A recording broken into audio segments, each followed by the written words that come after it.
we're going to go swing, Fricky. No, but anyway. I thought you were talking about Fricky, draft. you thought they were talking about Fricky? Well, I thought with these guys, I was thought, Paige Sporadic, number one on the board. What we do at the event, Mike, is drink the free alcohol. Nice. And let them do all the work. Right. No, okay. You fit right in. I mean, the dude drafted quarterback in the 7th round or the 5th round. Like, kill me now. So it's coming up. Hey, man, we got Michael Rothstein. He was down there in South Florida, obviously covering the Falcons, watching practice this week. We'll talk about some of the draft. I should say some of the draft picks. How are they panning out this year? The rooks, obviously the big names. What are the other dudes? And also what's going to happen on Friday night, man? Can't wait. Sounds good. Everybody have a great rest of your Wednesday. Sweep the Yankees. We'll talk to you tomorrow morning at 11. Watch out now!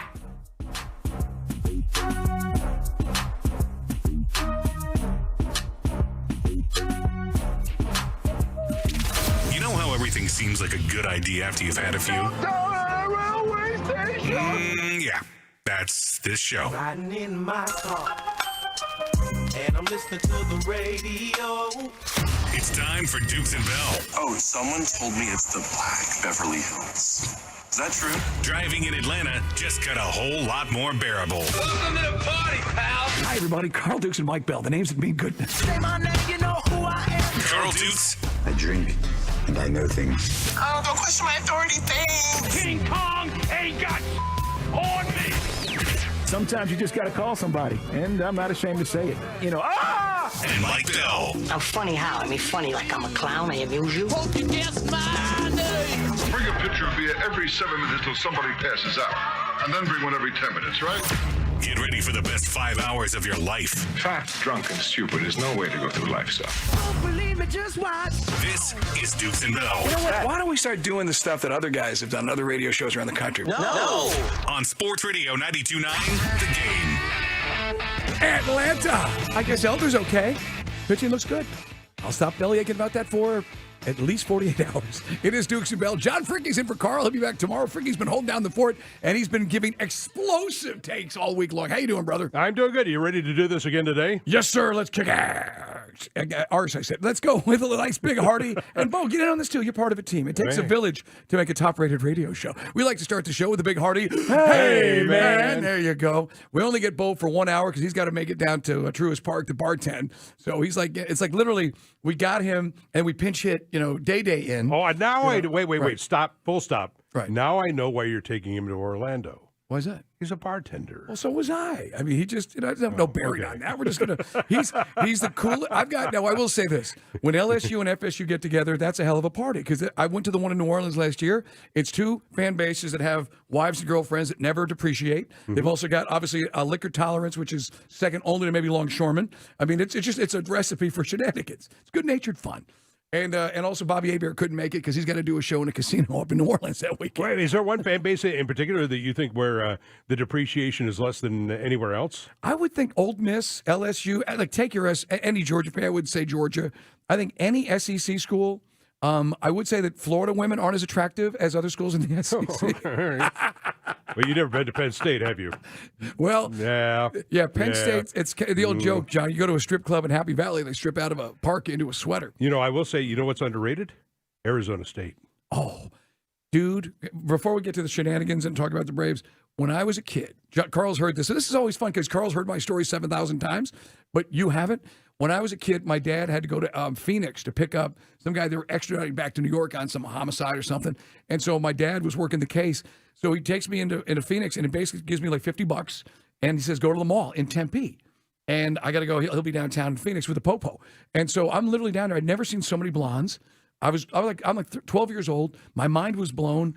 Everybody had like BMX bikes or dirt bikes. I thought I was going to be like Kelly Leak and Bad News Bears. Yeah, Arizona ride my State's strong. motorcycle. It's got top 10. Oh yeah. Yeah. So my dad got offered after spending time. He hit it off with the homicide guys, and they offered him, "How would you like to run the homicide division for the Phoenix PD?"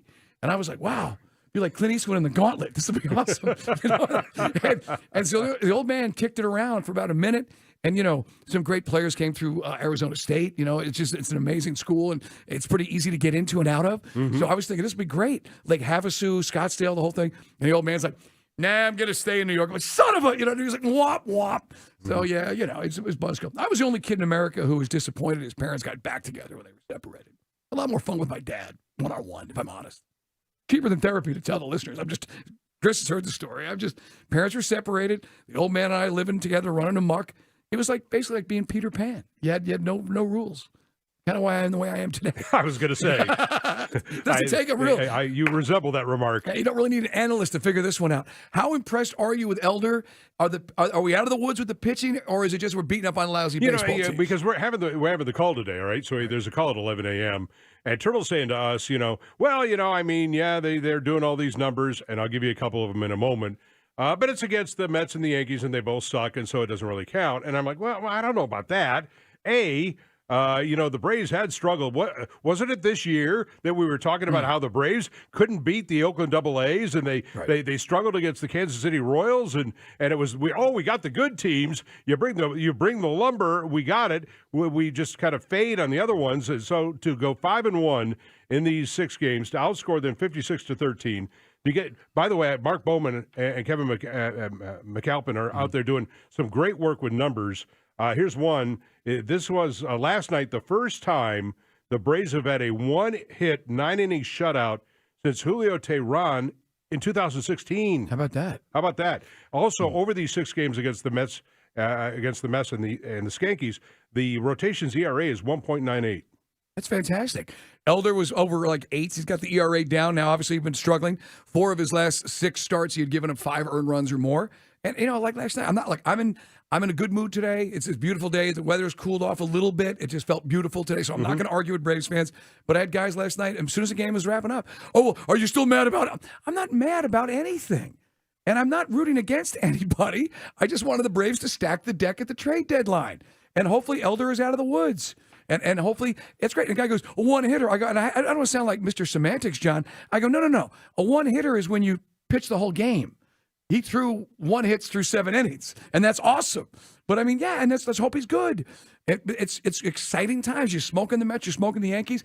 I don't understand how criticizing some moves or what I thought was a lack of moves makes me a hater or something. Well, because the back end of the rotation, you still have Yanni Chirinos penciled in for Saturday's start. Correct. And I'm like, I don't really think so. And I still don't understand. Look, and maybe does Soroka have to do another perfect game or something down in Gwinnett before they bring him back up? I'm still confused by the Soroka timeline and why they're still keeping him down on the farm. I mean, are we running out of options here for him? Is that possible? He's been up and down. For those who don't follow baseball, there's only so many times you can DFI or send a guy back down before eventually he goes through waivers. So you got to watch that. But to me, with Soroka, if he's dealing, I just want to, and I think you and I said this on Monday, why don't we get him up and just see what he can do, and then we'll know for sure. Give him a full sample size for the rest of the season, because it can be no worse than rolling out Yanni Chirino, to your point. Well, I guess if you're looking at Soroka and you run on options, one of the options is the 40-man, which is coming in a couple of weeks. Right. And you don't have to worry so much. If he comes up and he isn't able to do the job, you can just park him on the end of the bench. You got 40. You don't have to worry about it. You won't put him on the playoff roster.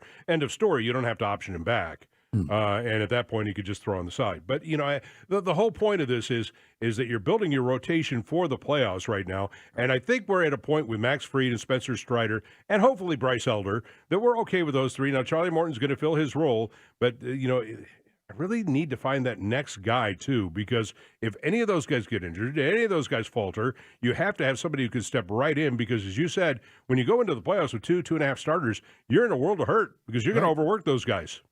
Yeah, and I know that the Braves are in the catbird seat. You got obviously, I don't want to say insurmountable because stranger things have happened, but we're getting to a point where the line of demarcation was always the Yankees, Red Sox in '78 when they came back from 14.5. And I just don't see anybody in this division. Although, the Phillies are tightening up their ship. Dodgers, I think the teams, that's why I'm not talking about now. I'm projecting to October because, and I guess I'm overemphasizing what happened last year, but last year we didn't have enough pitching. And that's why I was saying, let's have extra pitching in case, heaven forbid, something happens like last year when you go into the Phillies and you only had 2.5 starters. Yeah, I get that. I still think that last year, you're not going to talk me off this.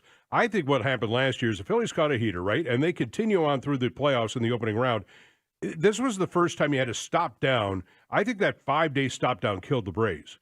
Because the Phillies are on a roll, and the Braves, it's like a race. Here come the Phillies are rolling, and they roll right by you, and you have to restart out of the block. Right. And I think that maybe they learned from the 5-day how to handle the 5-day break because you're not used to it in baseball. There's only one 5-day break, and that's the All-Star game, but everybody takes that. So everybody's coming out cold.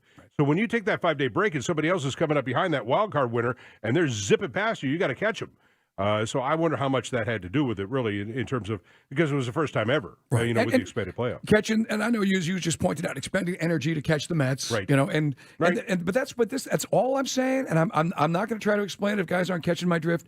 Just said, why don't we stack the deck? Why don't we do what all your favorite big time dynastic teams do, which is to just simply put everything in your corner, in your favor, whether it was another relief pitcher, another starter. That's it. Right now, things are going good. What drove me nuts was all the people that were coming in on my show, on your show, on Twitter, on us, saying, you can't mortgage the future. I'm like, dude, this is the future. There is no future. I don't care about 2024 or 2026. I only care about right now, because if you don't win right now, no dynasty starts unless you do it now. Right. And we could have been there last year, and we could have been there, and we could have won. I know, do you guys disregard the COVID won 3 season? in a row. The Dodgers chirp. The Dodgers could never win the World Series. I know the Astros were cheating against them, but the Dodgers' one World Series win with Dave Roberts is the COVID season, which we should have won. Right. Because we're we up also 3-1. didn't have enough pitching. So that's all. But the pitching is good now, and certainly everybody else is good. Matt Olson doing his thing. Acuna last night. You look up, all of a sudden Acuna's on third base. You hadn't even had your dinner last night.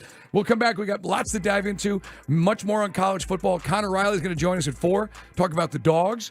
I read an interesting article today about Clemson and Florida State and the state of the ACC. We'll talk about that later. But coming up next, John, going to talk to our buddy Michael Rothstein. He's been covering the Falcons for ESPN.com. That'll be at 2:40. We'll catch the headlines. And Fricky's going to go off on something which I can't even imagine. It's happening. It's epic. It's on the way.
Hello. It's Dukes and Bell. Get your mind tuned in. Let's go be world champions. On Sports Radio 92.9 The Game.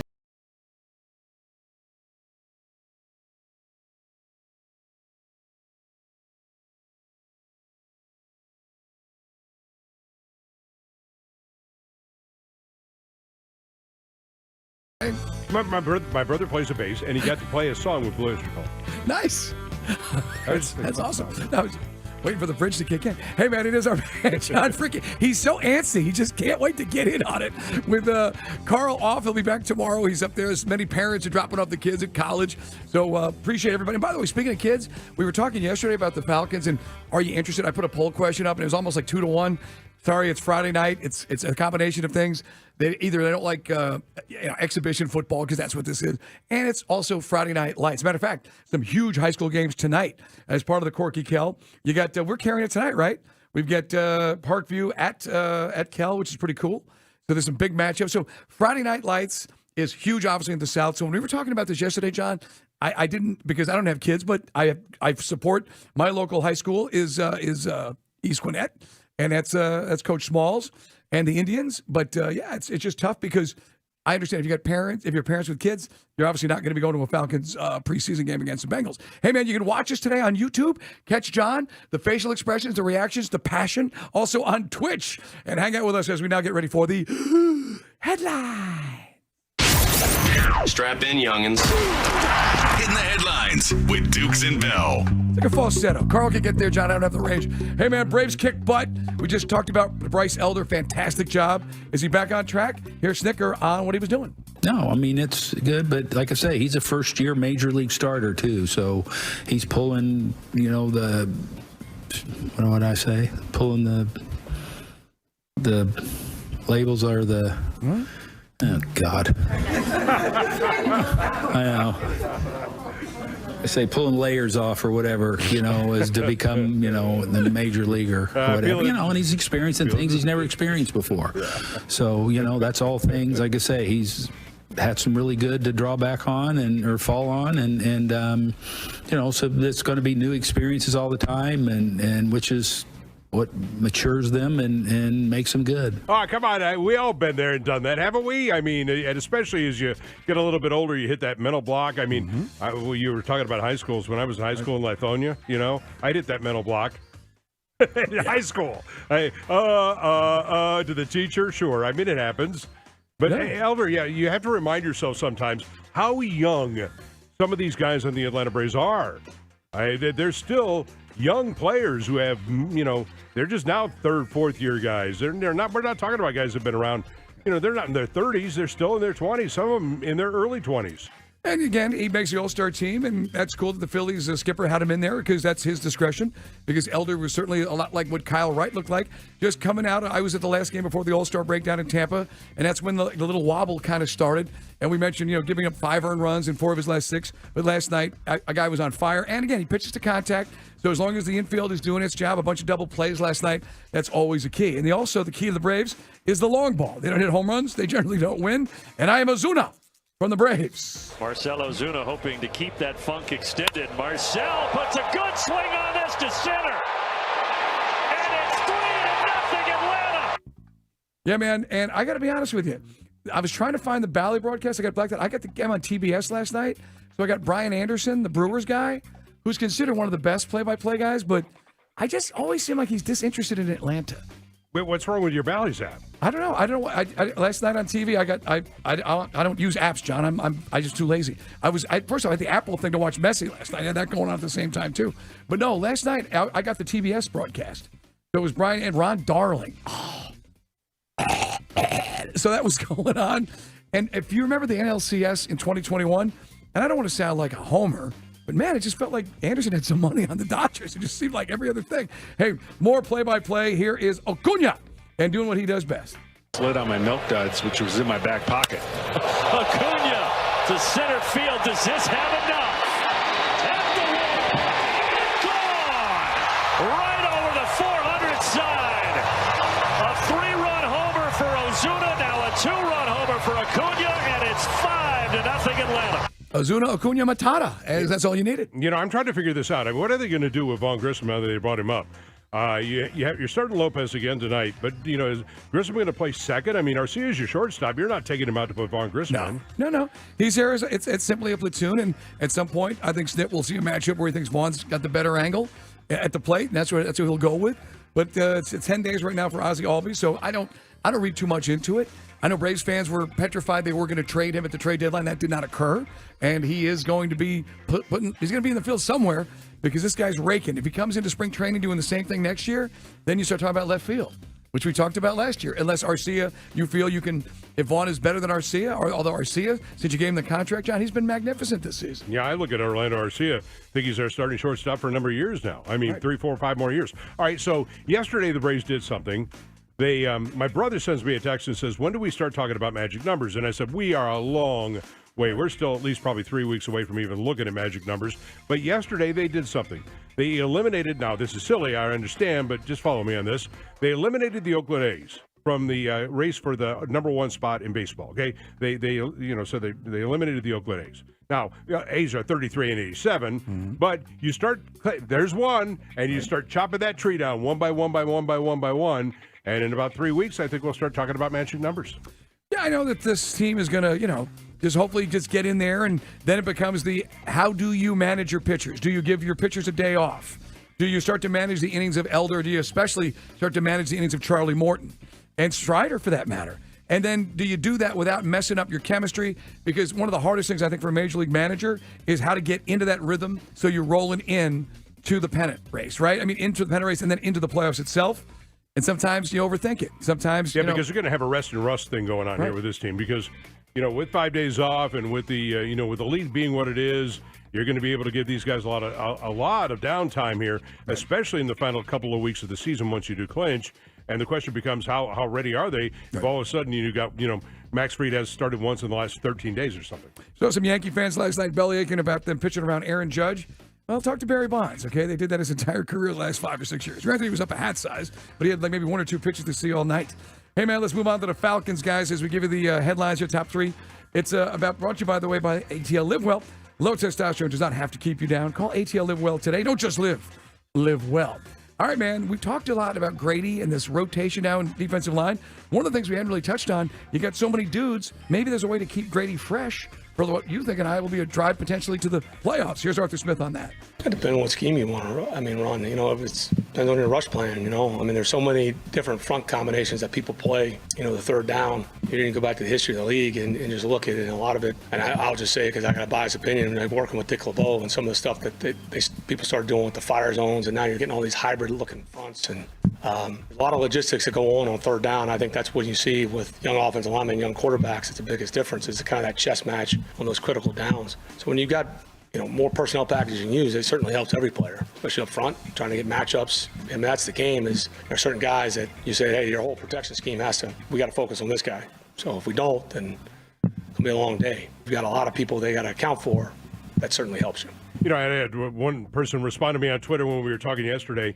I said about Bud Dupree is the guy that, because I put out a poll today saying, hey, who do you want to see the most, Ritter, Bijan? Just say one of those typical polls, right? I mean, got to just kind of get in the pulse of the team. And I said I'm interested in seeing Bud Dupree because I believe that Bud Dupree, everything I hear, everything I see, thinks that he may have, it's not just a 1-year fill-in pinch hit kind of thing, that he may have a reclamation, 2, 3, 4-year reclamation of his career. And so somebody said to me, they tweeted out, Bud's going to be benched by week 10. That's really, I had to respond. Normally I don't respond to stuff like that. But Mike, here's the thing. That's not understanding situational football. It's not understanding rotational football. You're not benching anybody. It will be very interesting to see. You talk about rotational football, keeping people fresh. Situational football, of course, different. And now you look at guys like Arnold Ebiketie and Zach Harrison and Bud Dupree and Calais Campbell and all those kind of guys. Where do they fit best in terms of down and distance of what they do in terms of run stoppage, setting edges, and rushing the passer that will allow you and Ryan Nielsen to do a lot of different things. So that's one of the great things about depth is not only the ability to keep people fresh, but the ability to maximize what they do best in situations. Well, I mean, you saw it. I always go back when people ask me, what's this about the rotation? Go back to the Giants. I mean, the Giants started the NASCAR package. That was the phrase that was applied to it. It's keeping guys guys fresh. It's the rotation. So everything you just said. And it's also who's the guy doing the best job. Because if Grady's feeling it, you're going to keep him in the game. If he's not, if he's tuckered out, or to Arthur's point, you want to keep him healthy for down the stretch. We got more guys we've ever had. Depth is a huge part of this thing. And when we don't have depth, we don't win football games, and that's why we've been crap since 2017. Well, speaking of the defense, one here from Ryan Nielsen. He's stoked, like I am, to see the first string on Friday. Very excited about seeing these guys. First time out all together. Not sure how many snaps they'll get, but they'll get some playing time, and excited to go out there and focus on our execution and playing football and tackling. Hopefully we get some takeaways and just keep taking the step and get one step better defensively. Right, Calais and Onyemata and Bud Dupree, Caden Ellis, Low Carter back, A.J. Terrell back, Jesse Bates, Jeff Okuda. It goes on and on and on. And that's just the first string guys that we want to see. And not mentioning, I'm really excited to see if DeMarco Helms, the Alabama guy, is the real deal. And I want to see Clark Phillips in a game. Me too. And the guy looked great at practice. We've been talking so much about his battles with Drake London. You're going to love to see this guy in person. Headlines brought to you by ATL. Live well, guys. Last night, by the way, I watched it on Apple because you can rewind it, fast forward. Actually, you know what? I belly ached about paying the $49. It actually isn't too bad. Lionel Messi and Inter Miami going into the finals against Nashville for this Leagues Cup, which is the best of Mexico and best of us. I feel so left out as an Atlanta United fan watching those guys just make circus goals. Wait, it's not like the Little League World Series. We eliminated Mexico? Yes, they're entirely? Out. They're completely out. All right, they're completely they out. didn't really like the circumstances of the tournament, if I'm honest, from what their coaches had to say. Also, England advances in the Women's World Cup. They're going to take on Spain. Hey, man, we just talked about the Falcons, all the moves being made with the roster. Also, what's going down as far as how much we're going to see the starters? What's Michael Rothstein like? I also want to pick his brain about what he saw down in Miami, which we weren't privy to down there at those dual practices. He's going to join us from ESPN.com coming up next.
Mercy. On Sports Radio 92.9 The Game. It is Dukes and Bell. John Fricke filling in for Carl this week. He'll be back tomorrow, guys. Tell us what happened up there, taking Trent up to school in KY. We got plenty more to dive into. We're going to talk to our man, Michael Rothstein from ESPN.com. Does a great job. He's right up there at the front of the room, asking questions of Arthur Smith every day. Hey, Michael, since we didn't get a chance to catch up last week, what did you think? I just want to start chronologically. How good did we look down there? Was as good as advertised at times against Miami in that dual practice? I mean, I actually wasn't at the joint practices in Miami. I was hanging out in Atlanta. Thankfully, because it was like apparently 30 degrees hotter in Miami. But listen, what we saw during that game on Friday night was very simply like an idea of what this defense is going to be. Like, I'm not taking much from the offense in terms of performance, because, their third string quarterback was the one running the show, but also offensively, they're not going to show anything. Defensively, though, you kind of got a sense of what they're going to be from an aggressive standpoint, even though a lot of that personnel is not going to be the same. Plus, defensively, guys, they had some guys who actually may play some real snaps playing, like Arnold Ebiketie, D'Angelo Malone, in part because of their numbers, and D'Alford, where offensively we didn't really see that at all. So I took a little bit more defensively, but listen, I think so far so good for what you're seeing from them defensively. We're going to find out a lot more Friday night. Yeah, how does Ryan Nielsen play this in terms of getting a look at individual players, getting a look at situationals, at rotationals, and then also not giving away too much so that when they take the field against Bryce Young, Michael, on that opening game, that they come out in the lineup and Bryce Young goes, okay, I didn't see this on film.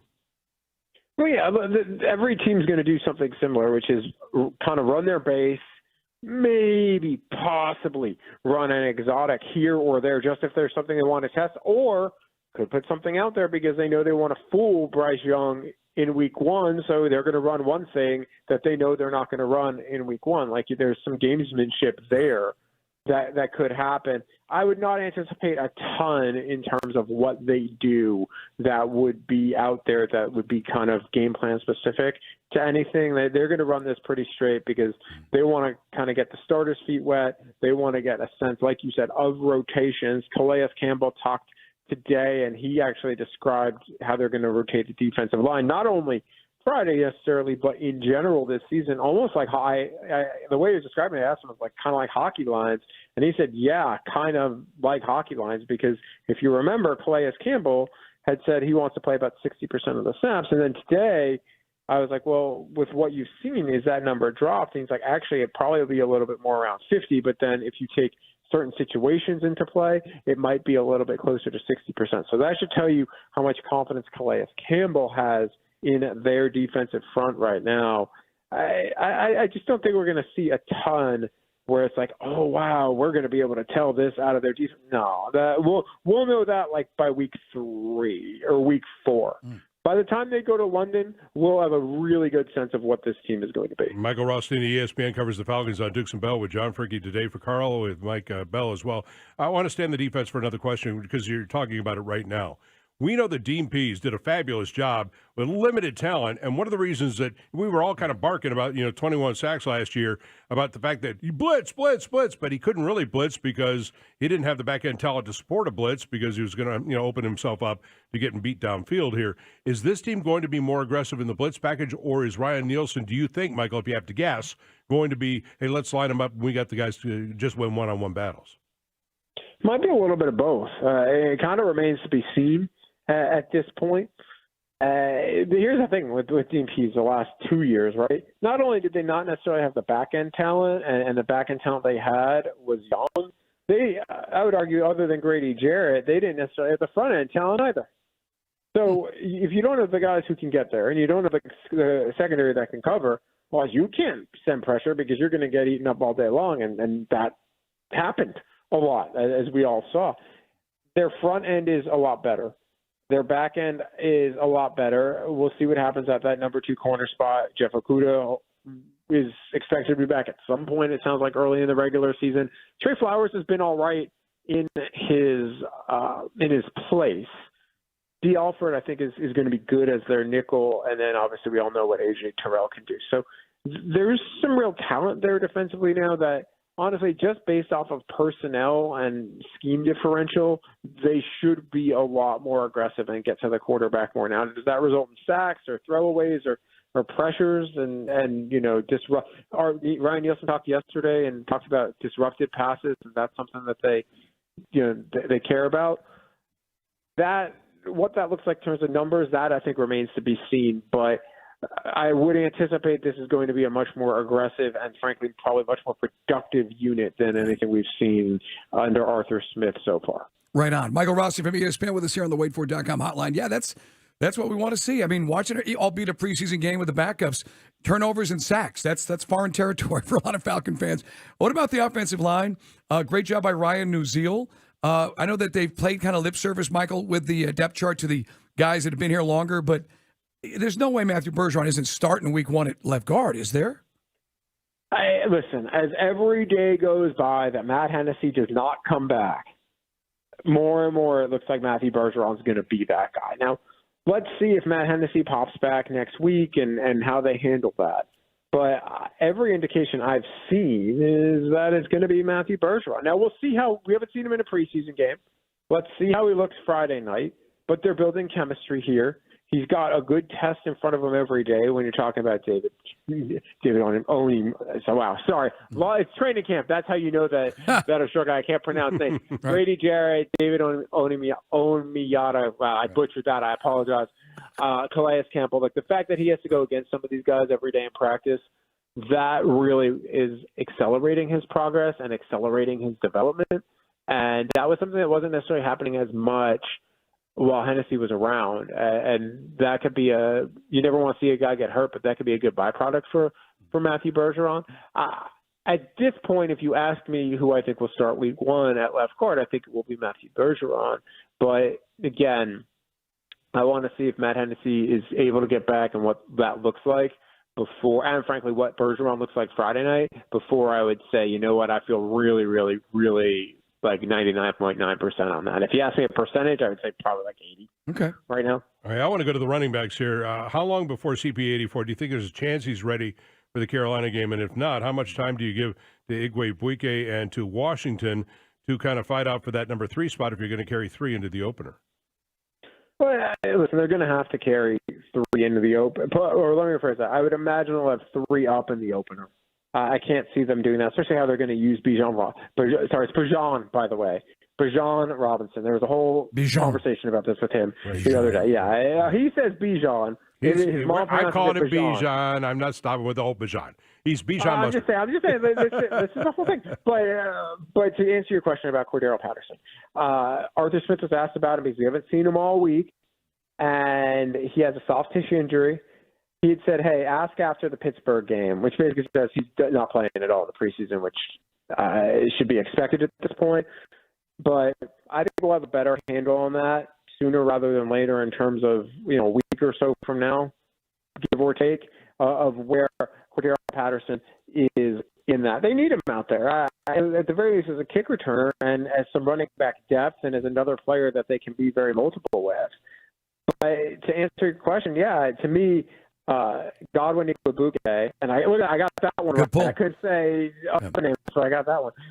Godwin Igwebuike, to me, maybe has a little bit of the edge on Carlos Washington. He's just looking really good. He's got the speed to him. Plus, he has the added benefit of he can return kicks. So if you're looking for a guy that can short-term maybe handle some of that, he might be the guy, if Cordero Patterson, say, isn't ready, that I would look at in terms of running back that could be up and maybe handle some of the duties that Cordero Patterson would potentially have. That, to me, I would look at him maybe over Carlos Washington. I thought Godwin's looked pretty good so far. It is our man Michael Rothstein from ESPN.com here on the waitfor.com hotline. And, you kind of touched on it with the defense. It's not like fans are going to see the full playbook coming up on Friday night against the Bengals because we got a whole season to roll with. But, Michael, during the preseason, I should say at camp, we got to see some really cool formations like, Bijan Robinson behind Drake London and just creating all sorts of mismatches. That's what I can't wait to see. How many 2 tight end sets? How much should we expect to see of any of that coming up on Friday night? On Friday night, I think we'll probably see not much. Right. Like, they're going to run their base stuff, man.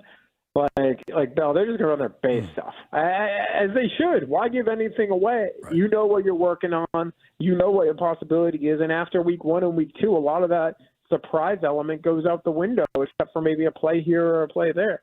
You're not going to give anything away. I anticipate them to run a lot of base. Anything that we see them run on Friday night, I feel like will be very much kind of their, like, not their go-to stuff, but their, like, kind of vanilla, bland stuff.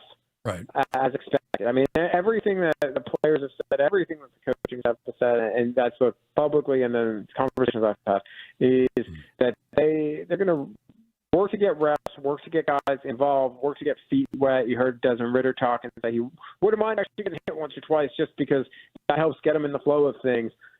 And as they're getting good work, they'll play an X number of reps. Arthur Smith wouldn't say kind of what those reps are. My guess is it varies by the player and position group. And then they'll sit him down, and next time we probably see him is September 10th against Carolina. And then just real quick, we were talking the other day, Arthur Smith loved to say, and he said it to us a number of times last year in our interviews with him, this is not fantasy football. This is the NFL. But if it was fantasy football, how is the distribution of this football going to look? Are we going to be talking about Pitts getting back on track for a Pro Bowl, or is Pitts going to be just another dude in an offense with so many weapons?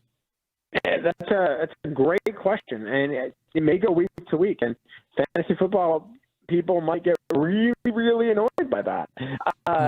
To me, when I look at it, and I've kind of back of the napkin masked this a little bit, and there's multiple theories on it, right? So much of it hints on how they use Bijan Robinson. If he is more used as a running back, then you're probably going to see even more targets for Kyle Pitts, Drake London. If he's used how I think he's going to be used, which is a little bit everywhere, well, that means that he's going to get some targets.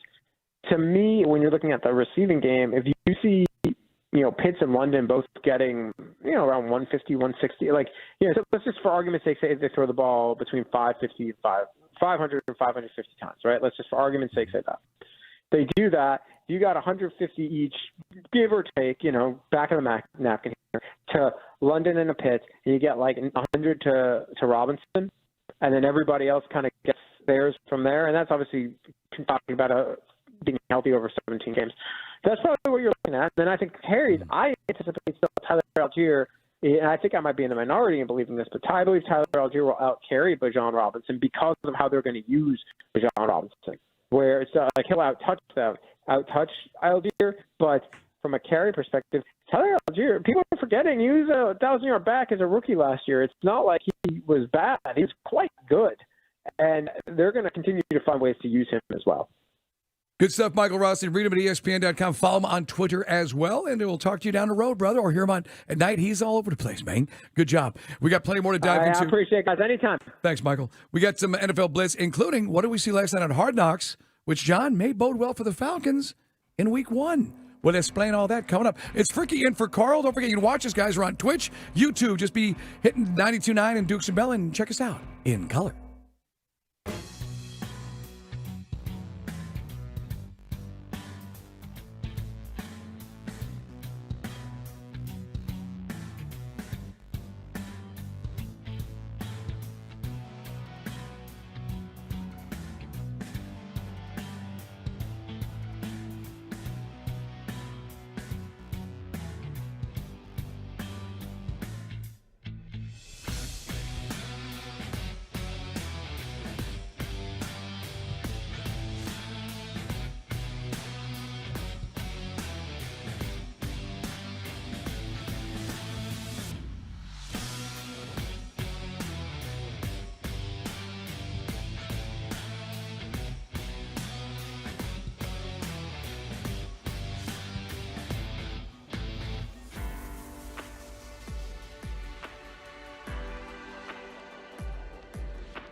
it interesting. Thanks for making us your sports station. Sports Radio 92.9 The Game.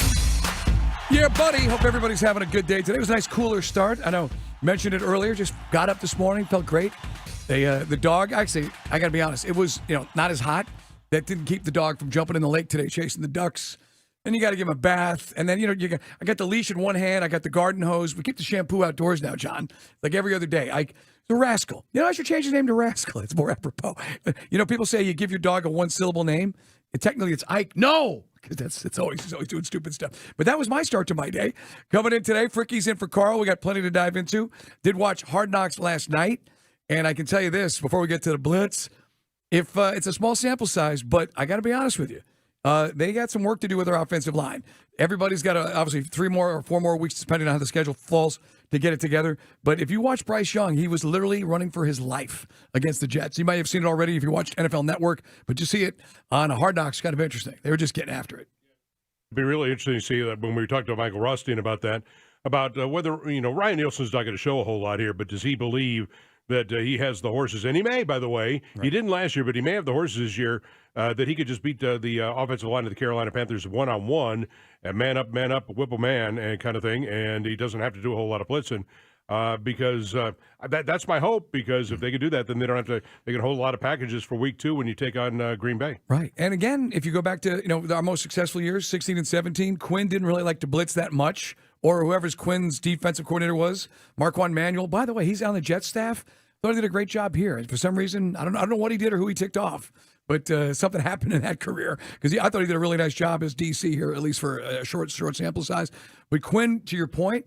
Remember 16? We would randomly dial up like a corner blitz against Aaron Rodgers in that Packers NFC Championship, or against Russell Wilson in Seattle in the divisional round.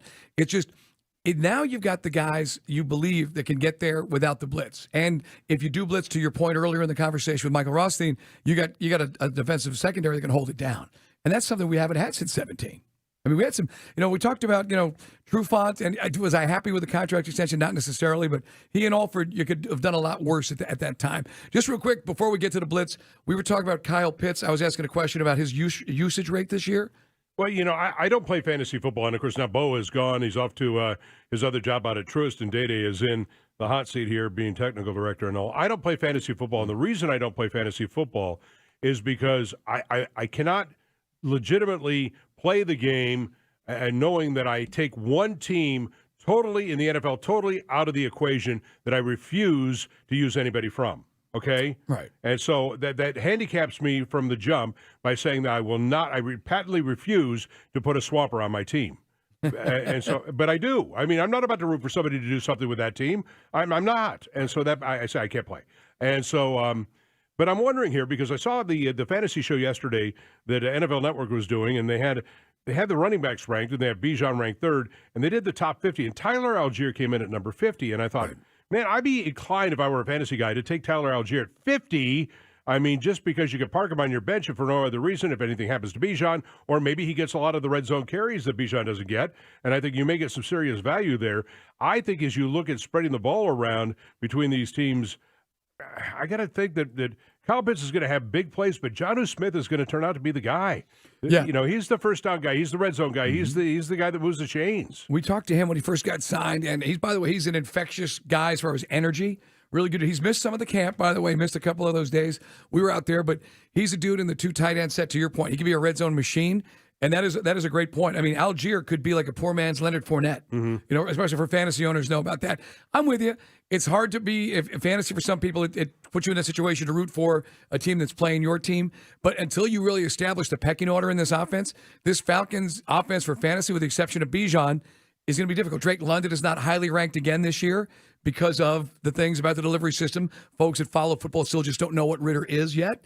But that's going to be interesting. You may be able to, pick all these guys, go get your guys, your wide receivers, your running backs in the first 5 rounds, and then you go maybe stockpile some Falcons. And to your point, see how it plays out. And by the way, that's a good thing if you're not able to pick any of the Falcons up, because it means they're not dependent on 2 or 3 guys.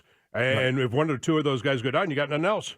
Exactly right. We got depth across the board, guys, and in the trenches. I like, if you missed Michael Ross and what he was saying, they're paying respect to Hennessy, and maybe it's Arthur not just saying, look, we're going to plug a rookie in. But why? I mean, I haven't understood, I don't know, some of the cryptic nature when they discuss the left guard position in the preseason so far. He's a horse. He's not Mayfield. He's wired completely differently. This guy is gregarious. This guy's got swagger. He's a wise ass, and he's a baller, and he's a big physical dude who played tackle at Syracuse, and he's ready to go. And Hennessy, I mean, just purely from a size standpoint, this guy's got the advantage all over him, but they have been playing, the respect card to the guys that were the incumbents for whatever reason. Yeah, well, and you moved up to get him again. Right. I mean, for a reason. To 38. Right. And he's good. Hey, man, more on what we saw last night on Hard Knocks with a little NFL Blitz. Welcome to the NFL. With news and notes from around the league, this is NFL Blitz on Dukes and Bell. And it's brought to you by Priority Men's Medical Center. Check them out at PriorityMen'sMedical.com. Yeah, I know we broke the 48-hour rule on Hard Knocks last week. Some guys got ticked off, so you get a chance to see it. So I'll only give you bits and pieces if you're an HBO guy. It was good. And more Aaron Rodgers likability coming through. And a little bit about how good that Quinnen Williams is and that defense. Something. One thing that does come from Hard Knocks is what a stiff Woody Johnson is, the Jets owner. You want to talk about a guy who probably eats a grilled cheese sandwich with a knife and fork? That's him. Yeah, he's always been that way. Yeah. I mean, if his family wasn't Johnson & Johnson, I'm sure he was stuffed in a locker at some prep school. Right, exactly. But anyway, the Jets defense is lights out. And there was one part last night. I will tell you, it was kind of compelling. Chris, did you see it at all? Because Chris is a Jets fan. Robert Saleh makes no bones about it after their first practice session. And Arthur Smith's the same way, and I love this. Because Dan Quinn, I'm not trying to kick a man while he's the Cowboys DC, but there'd always be this message of positivity, even when we all knew something wasn't working. Right. And last night, if you didn't see it, and you will, Saleh goes, we got a great defense. We got one of the best defenses in the league, and our offense is crap. Our offense can't get the job done. And he goes, and we're not going to do this again this season. So he basically challenged the offensive line in front of the whole team to get their act together. It's pretty interesting. Yeah, well, I think the Jets are ticketed for big things. I've said this before.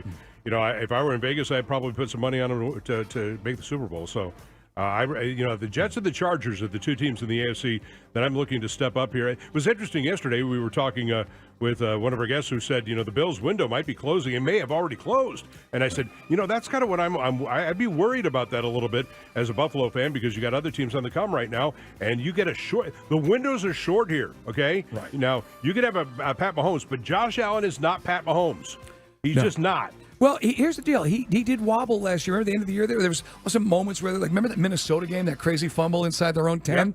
Yep. This is a team, and I've had guys say that Ken Dorsey's fine. He's not Brian Daboll. Brian Daboll with the Giants is a better OC. He was able to manage the egos, with the wide, with Diggs and everything else that entails. They had their own little mini soap opera to start camp with the coach. I think also that coach, that's another dude who's wired a little too tight. That's a guy that I think, pressure. Some guys, that's just the way they are. But that dude, relax. Switch to decaf for maybe the afternoon session. I'm with you though on the Bills. They the year before, losing to Kansas City and then last year losing to Miami. This is your window, because eventually the cap's going to come back to bite you. Hey, speaking of TV shows, I learned something on a TV show last night about the NFL I didn't know. What's that? All right, so Wilson Football, right? Official football of the NFL. Mm-hmm. And it says the Duke on it, right? It says the Duke. And so I didn't know why. Well, it turns out way back in the day when Wilson was getting into the NFL football business, they had a special football because the NFL was still using the rugby football. This is a long time ago. And so the Wilson people went to the New York Giants and said, look, we want to get this, Wellington Mara, hey, we want to get this ball into the NFL. And Wellington Mara signed off on it. Mm-hmm. And Wellington Mara, the son of the then Giants owner. Right. And so they said, okay, good. And the Wellington Mara got the NFL football, the Wilson, into the NFL. Wellington Mara's nickname is the Duke. Right. Good story. That's great. I never heard that. That's awesome. I got a chance, just real quick. When the Super Bowl was here, the Ice Storm Super Bowl with the Rams and the Titans, they had the Commissioner's Ball, which has a taste of the NFL. You have all the best restaurants around the league. And I'm on the buffet line, and it was at the Cobb Galleria, and Wellington Mara is right in front of me. And as a kid, I grew up as a Giants fan. And Mr. Mara, he literally looks like a taller version of James Cagney. He's dead now. He passed away. So I go to, and he's got that Knickerbocker New York accent. Mm-hmm. And so I go, Mr. Mara, sorry to interrupt, we were Giants season ticket. He goes, oh, that's wonderful. Goes to his wife, they're Giants fans. And they just chat me up. And so you get a table, and it's one of those moments you wish your dad was alive. I was just eating chicken fingers with Mr. Mara. It's pretty cool. So he's a great guy. His son, not so much. But his son's the one who doesn't want any taunting. Remember that nonsense? He's one of those impediments when it comes to making the game better. Is it Kate Mara, the actress, one of the Mara family? Rooney Mara and the Mara-Rooney family are all kind of interconnected. Yeah, good pull. Hey, man, NFL Blitz brought to you by Priority Men's Medical. Talking about some of the moves that have been made. How much are we going to see Ezekiel Elliott up there in New England? Apparently, they say this is going to be a battle. I mean, Belichick, obviously, I mean, let's be honest. There's no other way to... I was talking to Scott Trask, our engineer, who's from New England, who talks like this. Belichick blew it last year with Patricia. Now they got the guy that should be calling the plays. We just talked about Buffalo. Does Belichick redeem himself this year, or are these guys still the third or fourth best team in that division? Well, you know, we all sitting around wondering what Miami's going to be now after watching the Falcons practice against them and play against them. Well, they don't have depth. Their starters are still better than that. Well, I know, I understand that. But we're wondering a little bit about maybe the ceiling of the Miami Dolphins. I mean, Belichick's Belichick, and I think they'll probably be. Look, they're not going to be a 3-win team, but they're probably not going to be a 10-win team. So that they're probably a 500 ball club. That's that's what I expect. Anything above that would be surprising to me, but maybe you can get more out of them. Because every team in that division, Tua is, and I'm not trying to be melodramatic, but Tua is one big hit, John, from getting knocked out. We understand that. And then with the Jets, Aaron Rodgers says, look, they got to get some continuity of the offensive line. I saw Wes Schweitzer. How's this for a blast from the past for Falcon fans? In a Jets uniform on Hard Knocks. And I'm like, if he's in the rotation, with all due respect, he wouldn't have good here. That's not good. Yeah, that's where there's only so many quality offensive linemen in the league. But Belichick says they're going to work Belichick will work Ezekiel Elliott when he's ready. So they'll get him in there eventually. But it's Ramondre Stevenson, OK State, amongst Oklahoma, I should say, other running backs in the mix there. John Harbaugh saying that he thinks Lamar Jackson's having a hell of a camp, and Lamar Jackson apparently is going to have more input in the offense. Todd Monken saying that we're finding the stuff that worked in the past few seasons. Well, and saying, no kidding. Let's I mean, play if with you're it. Todd Monken, you're looking at going, hey, we got Lamar Jackson. We paid him $1 gazillion, not Neymar money, but $1 gazillion, and he's our quarterback, and he's the MVP, so why would we put any curbs on him? Well, it is funny, just to take it back for guys who don't remember the timeline. When he wins the MVP, his offensive coordinator was Greg Roman. And then this went downwards from there. Now, some things were beyond everyone's control. Injuries to the running backs 2 years ago. And he got Lamar getting hit and being just unhealthy generally. But Greg Roman did take this guy to an MVP season. But they're going to go with stuff that works. Look, he's got more weapons. Whenever get in this conversation, I say give this guy some serious wide receivers. When Hollywood Brown is your best receiver, come on, man. Now they got some dudes. They've got rookies. You got Odell Beckham, whatever he's got left in the tank. He should be able to. I think there's going to be a huge bounce back year for Lamar Jackson. Yeah, I agree. I think the race in the AFC North is going to be between Baltimore and Cincinnati. Hey, man, it's Fricky in for Carl today. We got plenty of NFL. More coming up on the Braves as well. Grant McCauley going to join us a little bit later. We'll talk about Elder's fantastic outing. Just 1 hit through 7. That was tight. Are they out of the woods with the pitching staff? But coming up next, Desmond Ridder speaking with the media. And it's still real to him, damn it.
We're gonna get going. Let's go. Back to more Dukes and Bell. Are you ready? On Sports Radio 92.9 The Game.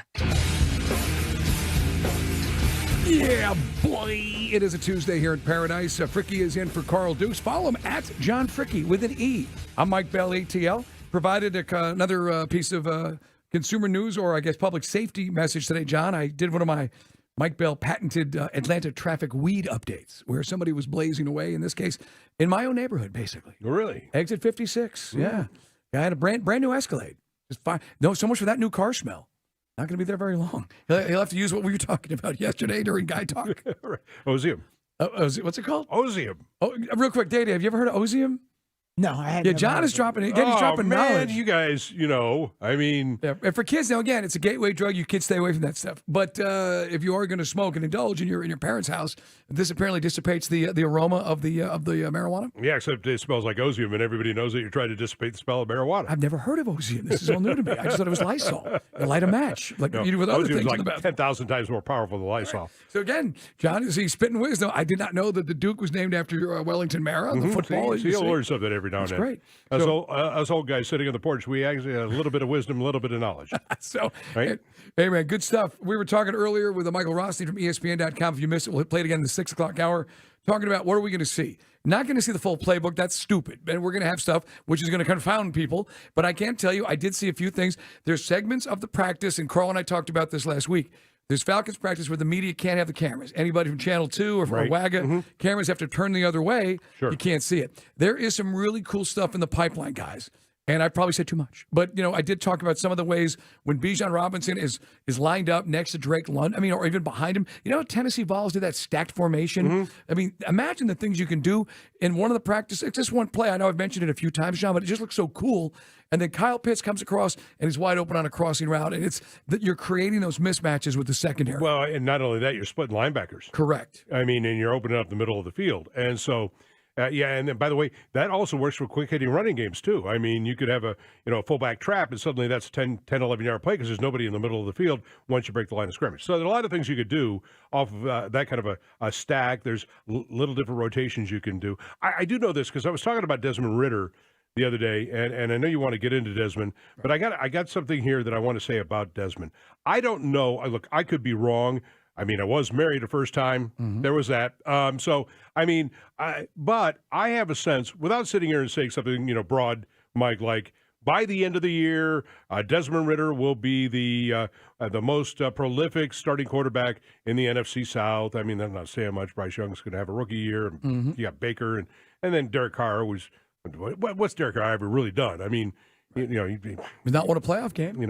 I mean, he's like Dak Prescott. It's the king of the pointless 12-win season because they don't do anything with it, right? I mean, so the Desmond Ridder, I think by the end of the year, and again, I could be wrong, but I think by the end of the year, there will be no more discussion, maybe by as soon as week 12, no more discussion in Falcon Nation about quarterbacks. We're going to be, okay, we're good. We're good for, it's 2023. Talk to me about quarterback at 2032. I think Desmond Ridder could be, he's not going to, he's either going to fail, right? And it's going to, okay, we're back on that wheel again. Or he's going to do what I think he's going to do, which is grab this job, and he's going to own this job for 8-10 years. And now we can worry about everything else. Yeah, Carl has been on my case because I'm not giving you a full endorsement just from what we saw. But again, according to what was reported down in Miami, he was answering the bell. Arthur Smith, effusive in his praise of how he's doing the things he needs to do. He's processing what the Dolphins were throwing at him in real game situations. So now for the fans out there in attendance, or you're just going to DVR it if you got high school football on Friday night, you get a chance to see this. And people are excited. I think people are really stoked about Bijan Robinson. But this team is just going to be so much more dynamic. And I know you and I spent some time, I think it was Monday, talking about Kyle Shanahan. And just he knew what to do, how to dial it in. You know, between what you had with Julio Jones and Sanu and Free and, and Coleman, you had that kind of same vibe. I think Arthur's an offensive genius. I think fans are finally going to see it now, John, because I like to say he's got a full toy chest to play with. Right, Hasn't exactly. had that last 2 years. Right, no, he hasn't. I mean, again, you're walking into a season where you have Desmond Ridder playing in a regular season game for the first time with Bijan, with Cordero Patterson. He had a little bit with, he never played with Mac Hollins, never played with Kyle Pitts in a regular season game. So, Friday night, it is going to be really interesting. I have to say that I'm really going to be focused on the defense. I know everybody else wants to see Ridder and wants to see Bijan and wants to see all the toys. I get it, and I do too. But to me, this team rises and falls on that defense. Therefore, I'm really going to be interested. Can we have a pass rush without having to blitz? Yes. That's the biggest question I want to know coming out of this preseason. Can we have a man-on-man pass rush? Can Onyemata chew up a couple of blockers and let Grady Jarrett go to work?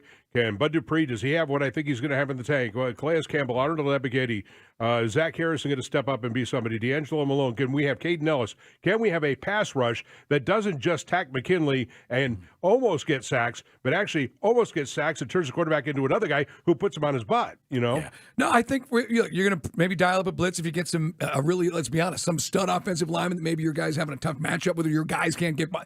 Yeah, there's situations that you're going to dial it up. But if things go well, to your point, we got enough dudes. And 17, like I said, we've got more. Go back and look at names like Babineau and Claiborne, all those dudes. That we've got guys like that now. Granted, some are on one-year deals, so what? We'll figure that out next year. But if Ebiketie pops, if Caden Ellis is doing his job, if Anderson does his job. All right, let me ask you a question, Mike. Mike, I'm going to ask you a question here. Okay. Just generally and broadly, if you could pick would you rather have a team in the NFL as a fan that had the unstoppable, like 2016 Falcons, the unstoppable offense, or would you rather have the Baltimore, Ray Lewis, oh my God, kick you in the teeth defense? I got to be honest. I've had season tickets for 3 teams in my life: the Giants, the Dolphins, and the Falcons.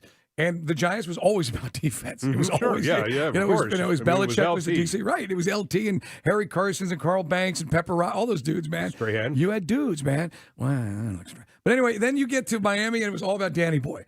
And it was all Marino. And it was just in every net. You knew the every triplets year. and all that. Yeah, every year you knew you were going to win 10 games minimum. Except Shula was too loyal. I'm going down this rabbit hole.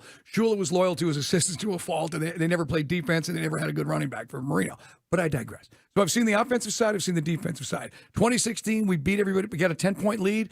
Defense could pin their ear backs, and that was our thing. This year, we're going to run the football. We're going to be balanced. We're going to be physical. I think our personality is physical, leaning towards defense. I think even though we've got all these top 10 picks that we drafted, and fans want to see these guys put up ridiculous fantasy numbers, we're going to be a physical team. Our physicality is what's going to define this team. All right, so again, back to the question. It's defense. Yes, no. Like most fans, I Which get would it. you rather have? I like defense. I like watching guys knock the snot out of people. But but let's be honest.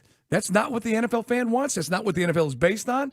The NFL is based on offense, scoring a ton of points. So fans don't want to know about it, but you still got to have a decent defense. I don't know that that's true. I mean, only because you were a Giants fan. I mean, the Bears when they won in '84. I'm going to take you way back. They had Walter Payton, they had Jim McMahon, et cetera, but it was the defense. Right. It was Dick Dent. It was that team that was just so dominating. On defensively, it's so much fun to watch your club when every time the other team snaps, they think they're going to get killed. Right. Well, no, I mean, we talk to Bobby Hebert all the time, and maybe next time we get Bobby on, he'll tell the story about playing the Giants in the Superdome, Lawrence Taylor at the height of his Lawrence Taylor-ness.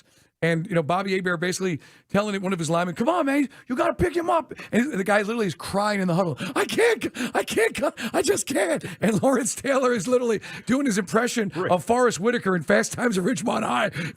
Jefferson. So that's, as a fan, as a kid watching that, it was just... It's a lot of fun, dude. When you got a killer defense, it can be a fun thing to watch. And Falcon fans don't know this from Adam because we haven't had that on a consistent basis in 20 years. No, well, 20. How about, I'll go... 98. How about the old guy weighs in right here? The grid splits in 1977, where we had a defense. Go look up at 1977 and see the Falcons' year in 1977. Look at the opposing team scores. 7-0, 7-7, 7-3, 14-0-0. I mean, nobody scored on us. Right. And we blitzed every bloody down, and the Fulton Kuykendalls of the world were wreaking havoc on the other team. That was the grit splits. Yeah, and there's been some great individuals that have come through here. Scott Case, Claude Humphrey, Pridemore and Glazebrook, Tommy Novas, all these guys that would be, Hall of Fame if they played in other cities. But I go back to 98. The bomb squad was physical. That was physicality. The bomb squad was physical, right? Chuck Smith and Archambault and Shane Dronette, those guys were physical, man.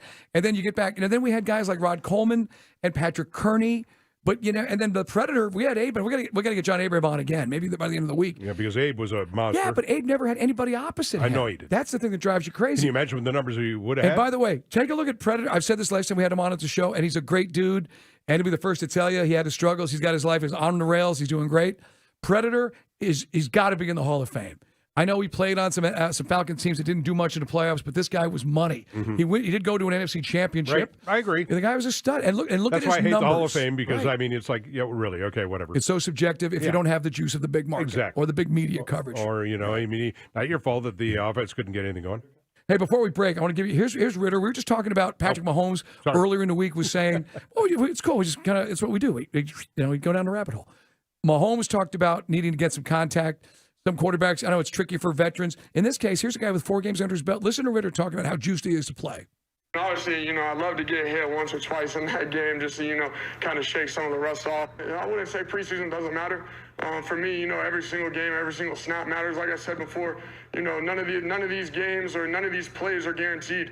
But for me, it's obviously about going out there and sort of trying new things. Obviously, we do a lot of that at practice. But, it's trying new things, but being safe with the ball. There are 2 types of Falcons fans. One who knows that that's your quarterback, and the other who hadn't figured it out yet. Coach says it's his guy, so you better get with the program. And hopefully we'll see some things that everybody will be gushing about for you working on the weekends. And then Carl and I on Monday. We'll come back. Chris is fired up. Turtles time. It's Yeah Man, No Man next.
Then things get really good. Back to more Dukes and Bell. Let's go, baby! Let's go!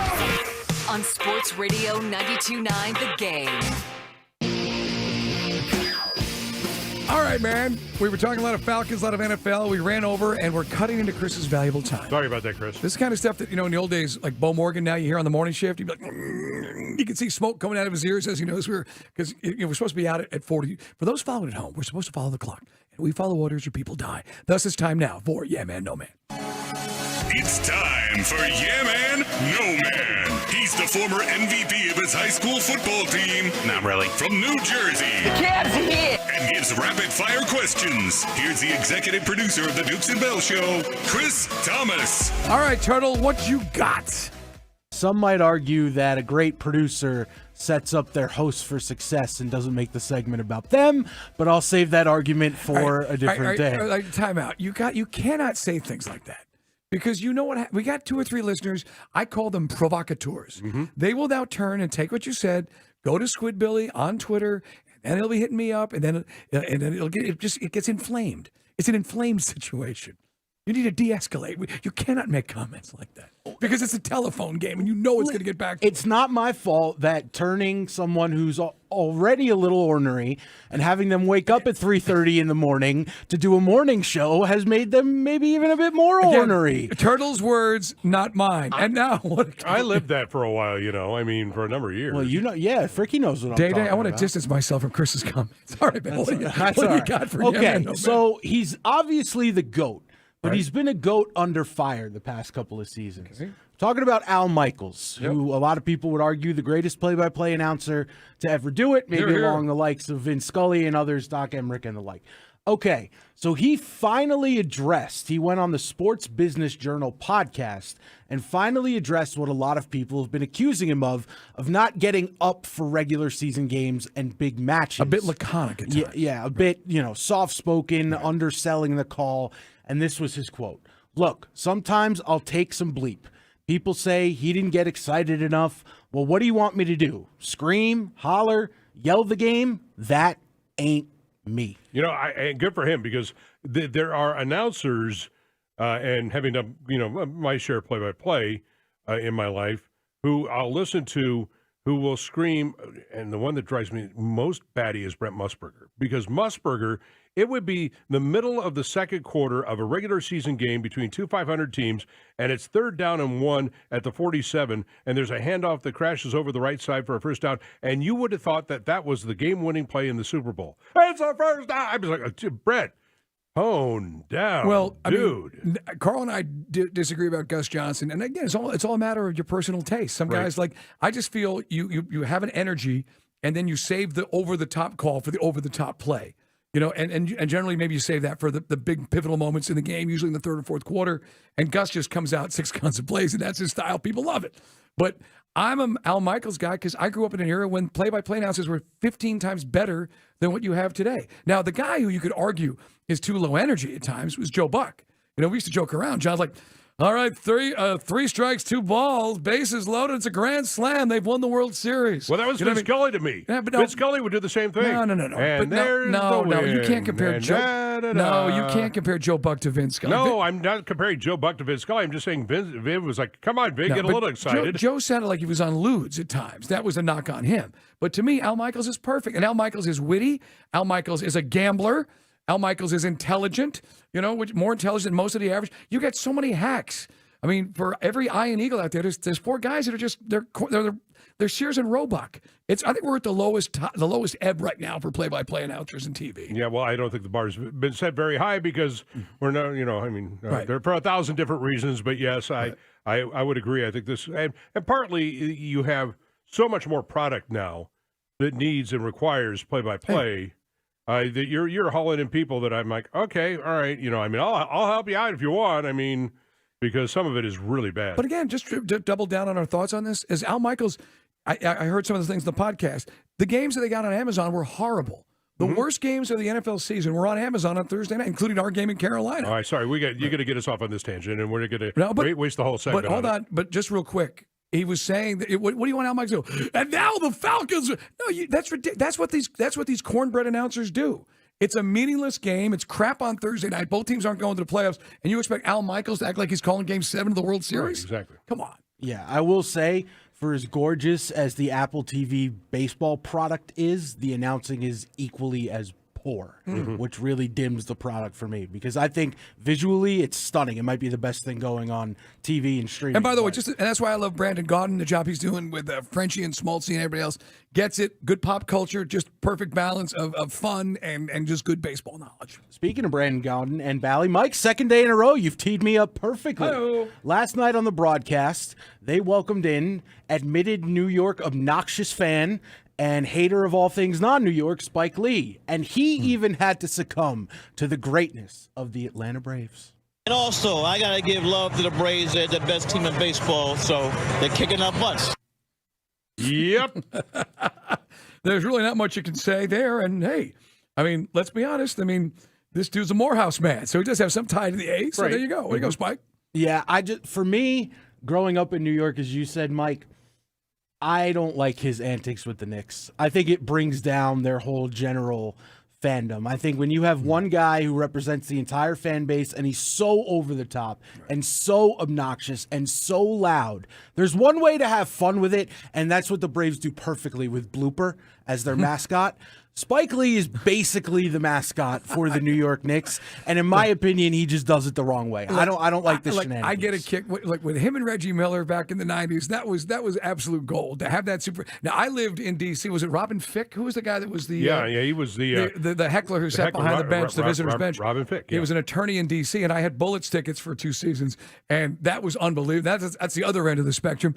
I mean, look, that's Spike. But that's Spike. His shtick. He owns it now. I dig it. I got no problem with it. Yeah, for me, it's just a little over the top. Great director, love his movies. If I could afford courtside, if the Hawks, if I could afford those seats, I'd be going bananas too. Yeah, I guess that's a fair point. All right, now, is this a case of oversaturation, or do you guys like this? And let me explain. The Kelsey brothers are going everywhere now. They're going viral on the field, off the field, podcasts, TV commercials, the whole Yeah, we nine. saw too much of their mom. We get it. Yeah, so the Super Bowl last year. So now it's traveled over into the NFL preseason. Peter King went to Eagles training camp, and then he went to Chiefs training camp. And if you guys remember, a couple of weeks ago, Kelsey kind of got in trouble a little bit for some shenanigans on a play in preseason. And he says that he blames the older brother for his grandpa-like stature.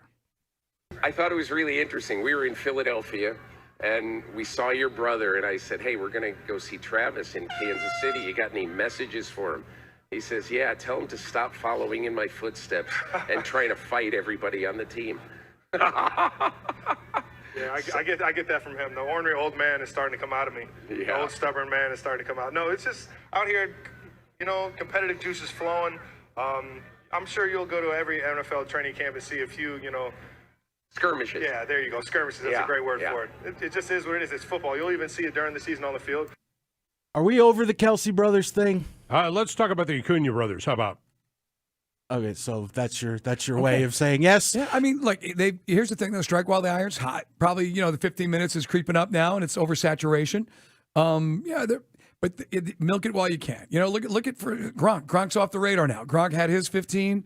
These guys are doing their thing. So take it while you can maximize it, turn it into earning potential, because he should be one of the highest paid players in the league. He's not, but he isn't. He mentioned it sort of tongue in cheek, but he's happy to be on a winning football team. Sidebar on this. I used to be able to read, and I know this sounds weird that we're kind of doing the bagging thing here. I used to be able to look forward to every day reading Peter King. I cannot read him anymore. Why not? You want to talk about losing a step off your fastball? Wow. Yeah. Well, he's dialed in. I think he still gives you good content. I don't know. Well, don't read the stuff about his coffee and in baseball. Just stick on the football. I mean, some of his takes, I kind of go, okay. I mean, it's like it's like he's gotten lazy, and it's not like that real true insider stuff anymore. It's only I used to think that when okay, whatever, dude. Well, I mean, look, guys have their guys. But I'm a content. Look, no. I'm a content guy. Yeah, I still read. I still read it every Monday. And for me, there's guys out there in sports that have their guys. Jay Glazer's got his guys. They're different, obviously, than Peter King. Peter King's considered the best football journalist in America. But for instance, the Falcons. He was a big Dimitrov fan, and Dimitrov had him conned on all his metrics and all the things that he was doing. Mm-hmm. These guys have some guys which he buys their agenda. So I'll give you that. But I still think he's worth a read. He's also given a lot of his work now to Albert Breer, who we should be having on the show. Which, by the way, soon. Albert Breer's writing is solid, crisp, and easy to contain. Peter King gets wandering off and I go, okay, I'm out of the. I'll read 3 paragraphs and go, okay, I don't care. I mean, his writing's just gotten sloppy. Headline: John Fricky bashes longtime NFL insider Peter King. By the way, coming up Friday, Peter King on Tuesday. Yeah, exactly. All right, we got to run hit my music. Hey, a bunch of guys hitting us up on Twitter, reminding us that Spike Lee is a Grady baby, in addition to being a Morehouse man. And I just hit him back. I like of all the movies that Spike Lee's made that I love. The one thing that I'll always appreciate the most is his undying love of Bernard King in She's Gotta Have It. And the sequence when they're talking about the best player in the league. It still makes me laugh every time. So that's cool, man. Spike sitting there at Truist Park wearing his Yankee gear last night. All right, man, we got some dog reports. Kate Connor Riley on Twitter. We call him Connor Riley. He's going to join us next. John's also got another explosive take on college football that you don't want to miss at 5 o'clock.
We're just talking about Spike Lee. It's at Truist Park last night when the Yankees in town and trying to sweep them tonight. They already won the series, technically. But my buddy Tim Burns, who I used to work with, his son works on the grounds crew, and he got a picture with Spike. He took time to take pictures with him. A lot of people, apparently, last night. And just real quick, John, before we get to our man Connor Riley and the dog report, I was talking to Day Day during the commercial break. Sometimes, I was Googling, Spike Lee, so I want to make sure I had the timeline right for She's Got to Have It. Did you know, and again, I'm not sure if you've seen this film, but it's one of my faves, but in the movie, these guys, 3 guys, are all in love with the same girl, and her name is Nola, and there's different storylines that develop. I didn't realize she goes on to play Uniqua in New Jack City, the very zesty girlfriend of G Money, who then, of course, gets with Wesley Snipes' character. So I'm just, again, for those of you fans of the film New Jack City, she's very sexy in it. That's Nola. Did you know that? Yeah, oh yeah, I definitely. I didn't know that. Now she's playing these, and she's a sexy girl, and she's got to have it, but she's obviously completely over the top in New Jack City. Yeah. You ain't got no papers on me. And with that, we get to the dog report. Dukes and Bell on the sidelines with the dogs. I mean, that would be fun if we all got Cash Money Brother jackets for like Halloween. What do you think, man? CMB. Chris, would you play ball on that? Fricky, how about you? Well, I didn't see the movie. You could be the Judd Nelson character. You're losing me a little bit. I'll be Ice-T. Here. I'll be Ice-T. I don't watch a lot of movies. I watch a lot of TV series. This could work. I think this could definitely work, man. Now, it's one that comes up. It was just on Stars last week, so again, a lot of rabbit holes we're popping into today. Hey, man, the dog report. It's time to talk to our man Connor Riley from Dog Nation. Connor, it's nothing really surprising. It's a rite of summer. But John Fricky was getting a big kick out of it yesterday. Kirby basically saying your team, you're all worthless and weak. You've accomplished nothing. Standard coach fare, or is he really legitimately got a beef this time? I think it's standard coach fare. Like Kirby Smart, he's never happy this time of year. Georgia's won the last 2 national championships, going 29-1. And you can go back and look at some of the comments he made during the early season scrimmages there, and he was not happy. And so that just sort of speaks to, always getting better. The big phrase this year, better never rests. And that's certainly the case in the dog days of August. It seems like he's gotten a little reprieve today, but earlier this week and certainly over this past weekend, it was just brutally hot out there, and a couple drop issues for the wide receivers. Which I know he was not happy about. Running backs, I think there's some legitimate concern there with what we've seen now, especially with the injuries to that position. But, again, Georgia's the number 1 team in the country. I think they're the most talented team in the country. They're not really going to get pushed by their schedule. And so I think Kirby Smart likes the fact that this past Saturday wasn't perfect, and then he can keep pushing his guys to push through and get better as Georgia has a chance to win another national title this season. It must resonate, Connor, in the locker room, because it doesn't resonate with me. I'm like, oh, yeah. I'd be like, dude, we just won 2 national titles. We're going to win another one here. Well, why are you so – you got to enjoy things in life, right? Push, man, push. Let's fight. That's fine. Go full Newt Rockney on me, but don't sit here and say, you haven't done squat. What do you mean I haven't done anything? I don't want to say it's like a cult, but it's cultish in the way that Kirby Smart gets these guys to buy into the idea that – they haven't done anything yet. They've got guys in their meeting room, and Marcus Rosemary-Jack St. told us this last night. Like the guys that have been here and been on both title teams, those guys sit at the front closer to Kirby Smart in the team meetings. Like they totally buy into the fact that at least publicly they know they got to go out there and prove it all again and go out there and win once again. Look, this is a Georgia program that before 2021 hadn't won a national title in 40 years, and now has won 2-2, and they're committed doing the same things that allowed them to win it in 2021 and 2022. And, it's not broken, so don't try and fix it yet. No, I'll give them this. I mentioned it before. I mentioned it again yesterday. This is the first time, Connor, that the Georgia football program has ever in its entire history started the year alone on top of the mountain. They weren't alone last year. Not given the split with Alabama and given Alabama's recent run, they were probably co-1 and 1A. We were talking about that last year. Who won 1A? Who's the king of the mountain? There's no doubt that Georgia's the king of the mountain. And granted, it's only about a 6-inch step down to get to Alabama, but they are alone on top of the mountain, and everybody's going to be shooting at them. And not that they already weren't, but it's knocked Georgia off that pedestal time. And so, yes, they're going to have to face this in a different fashion. It's kind of good in a way that they have some new blood in here that doesn't necessarily know from a starting experience standpoint about that, and so that they can carve their own niche. So in that regard, I get it. Yeah, to your point, John, this is the AP poll came out on Monday. The first time since 2009 Alabama's not ranked in the top 3 of the poll. Georgia, to your point, I do think this year, whereas they weren't last year because they started the season number 3 and they lost so much off that defense. Georgia lost 10 guys to the NFL draft this year, over a dozen guys to the transfer portal, and it hasn't really seemed to matter. 60 of the 63 first-place votes in the AP poll. They've got the best tight end in the country in Brock Bowers. They've got Cedric Van Pran, who's the best center in the country. They're probably going to end up having the best defense in the country just with the talent they have at all 3 levels. And it speaks to, again, what Kirby Smart was always brought in here to do. It wasn't to win 1 national title. It wasn't to win 2 national titles. It was to get Georgia in a place where it is able, if it gets the right bounces, to win a national title every year. We'll see if Georgia gets those bounces in 2023. It got them these last 2 seasons. But I think you look at what this team has been built to be, and it is in that spot firmly of, all right, we have the talent. Schedule is what the schedule is. But again, Georgia doesn't have a Georgia to play because Georgia is Georgia. And so I think, again, Georgia's going to need to get those bounces. They're going to have to come late in the year. They got them against Ohio State last year. The Missouri game comes to mind there as well. But this is a Georgia team that is once again primed to be the best team in the country. Now they have to go out there and actually execute and do it, which is a whole other manner. But, from a team building standpoint, from a development standpoint, they've done it once again.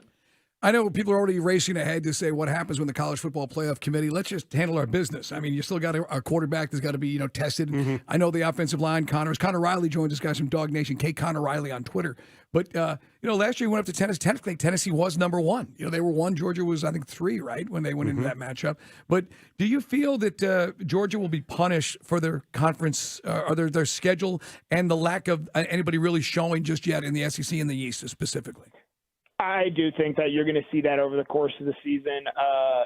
Again, if Georgia is so dominant, they're like, which they were for most of last season, you're going to see them get that bump. But, even if they have games where, you think back to last year, the Kent State, the Missouri game at the end of September, rather, you're already sort of starting to see some pushback there about how good is this Georgia team really. And so I think with the fact that this schedule is what it is, unless you see a team just really jump up and make a significant leap. And, Tennessee's probably the team that can help Georgia the most here.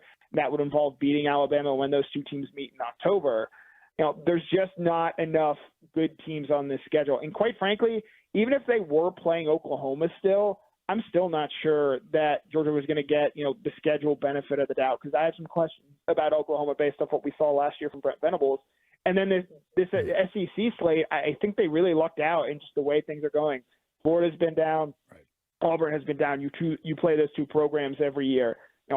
South Carolina, Kentucky, Missouri have never really shown to be, capable of getting to where Georgia is. And while Tennessee has made a nice return, they're still, in my opinion, probably a year, maybe 2 away in terms of recruiting classes to being a spot where they can compete for an entire season and thus get into the college football playoff. You've heard Brian Kelly mention that sort of idea before.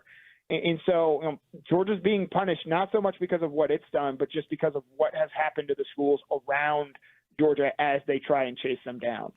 Connor Riley of Dog Nation. Hey, Connor, I'm curious on a larger issue here. There have been some SEC fans that, they're kind of both sides of this issue about expansion. Those who are kind of opposed to it for the sake of expanding, and the other side saying, look, if we don't get involved in this, the Big Ten is going to continue to become this behemoth where, it's going to be so big, now up to 20 teams, with their next move, and they will go to 20, where they are, they've got Los Angeles, they got Chicago, they got New York. I mean, they have just, now they've got the Pacific Northwest. I mean, coast to coast, they are just kind of painting the whole nation with Big Ten colors here. Is the SEC, is it time for them to start to maybe beyond Texas and Oklahoma, make another big bold move? No, I don't think so.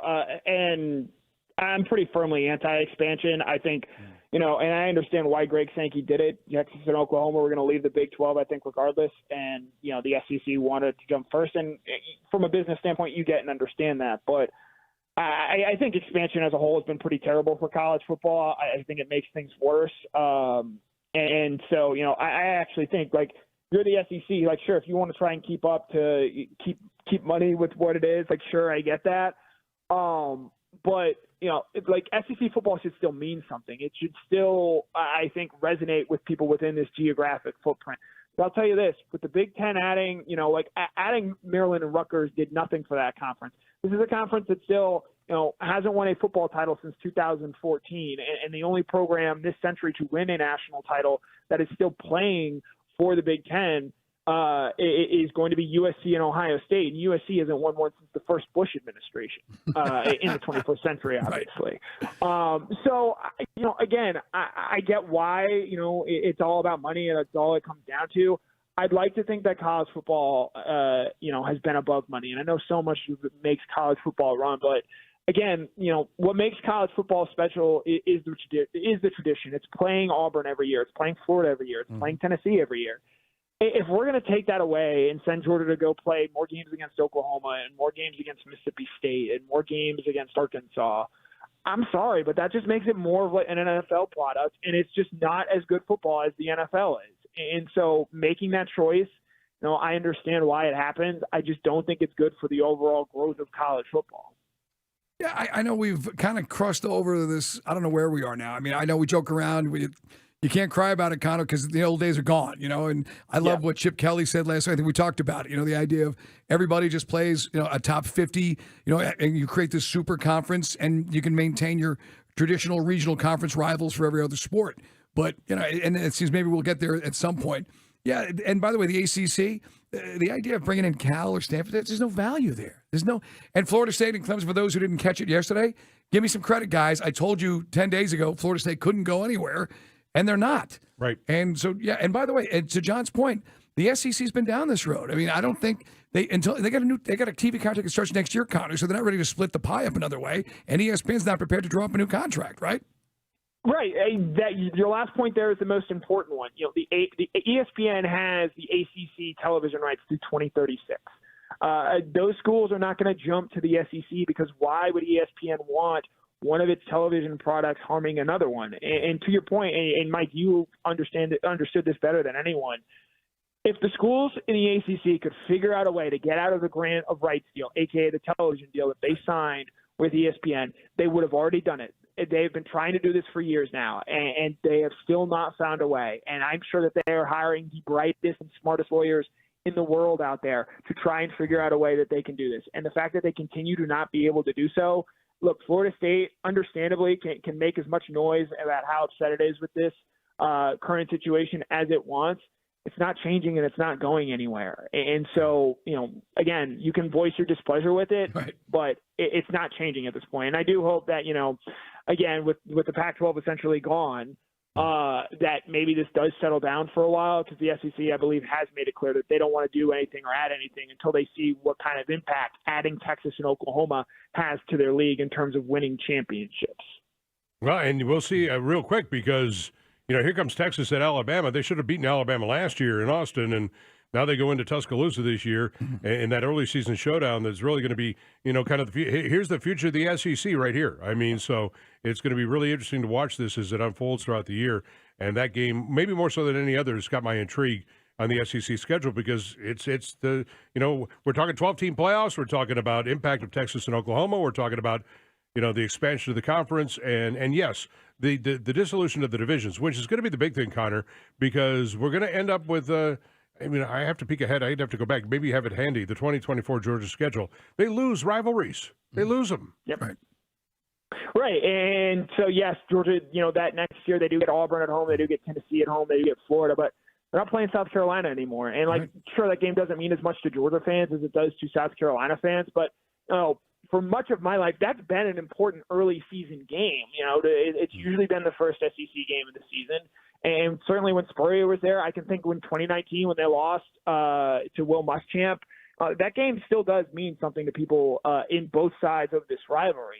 And you're taking that away. Again, I mentioned go play Mississippi State more often. Like no Georgia fan really wants that. And so, sure, it's nice to get to go to Texas in 2024. I know Georgia fans aren't thrilled about having to go back to Alabama in 2024 as well. But that's just sort of, the reality that Georgia is living in now, with the dissolution of divisions, which I think Georgia is fine with.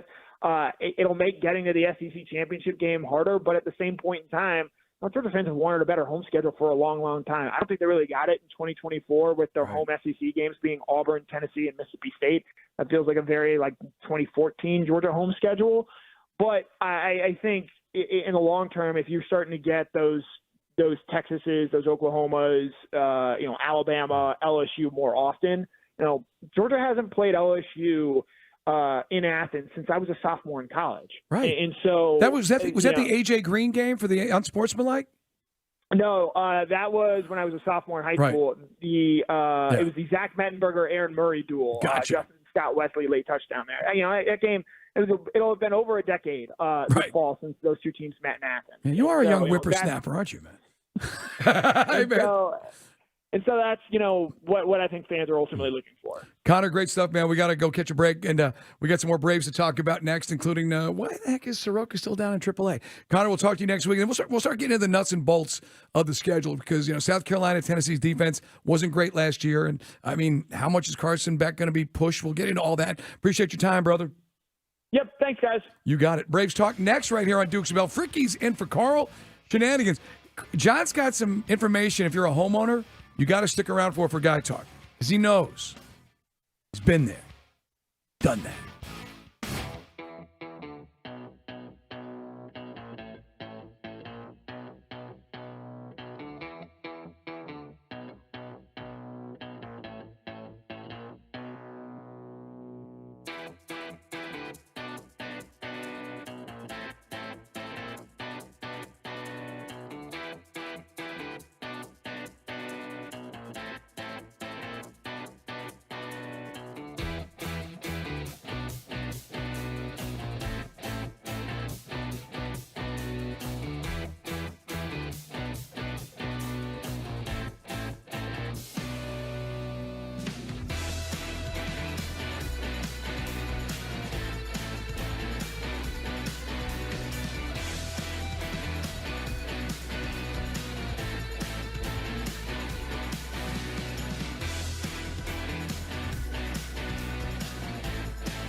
Dukes and Bell.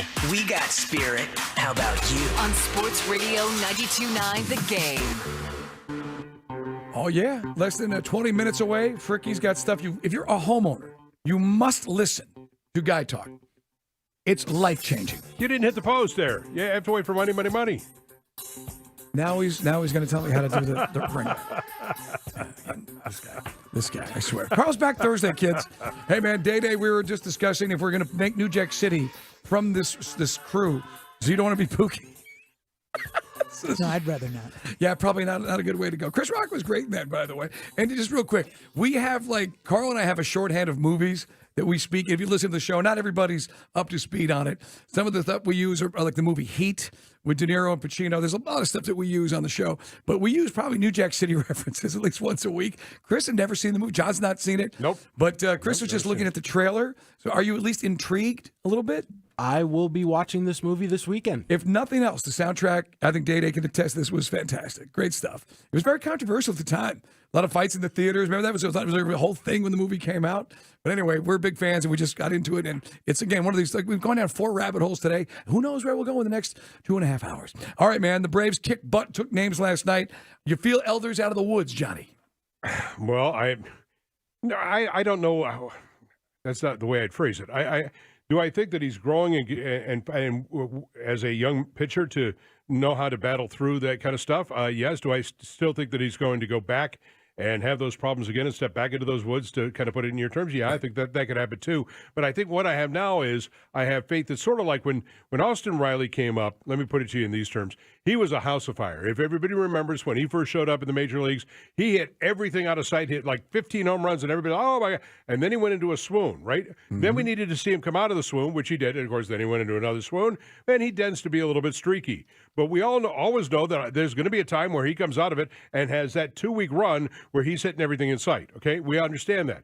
Bryce Elder is going to have to show us that he can get, he's going to have to be able to handle those swoons, and he's shown us that he handled the first one. So that's a very good sign. Now, that's not to say that at the absolute wrong time this year, Mike Bell, right, he could step back into those woods and be in a dark place. Right. And so that's what you have to kind of count on. And, he's not Charlie Morton, because you kind of know what you're going to get with Charlie. With Bryce Elder, you might get a little Dow Jonesy. And by the way, if you're a Yankees fan and they intentionally walk Aaron Judge, sorry, your team sucks. Why would we throw to Rodgers?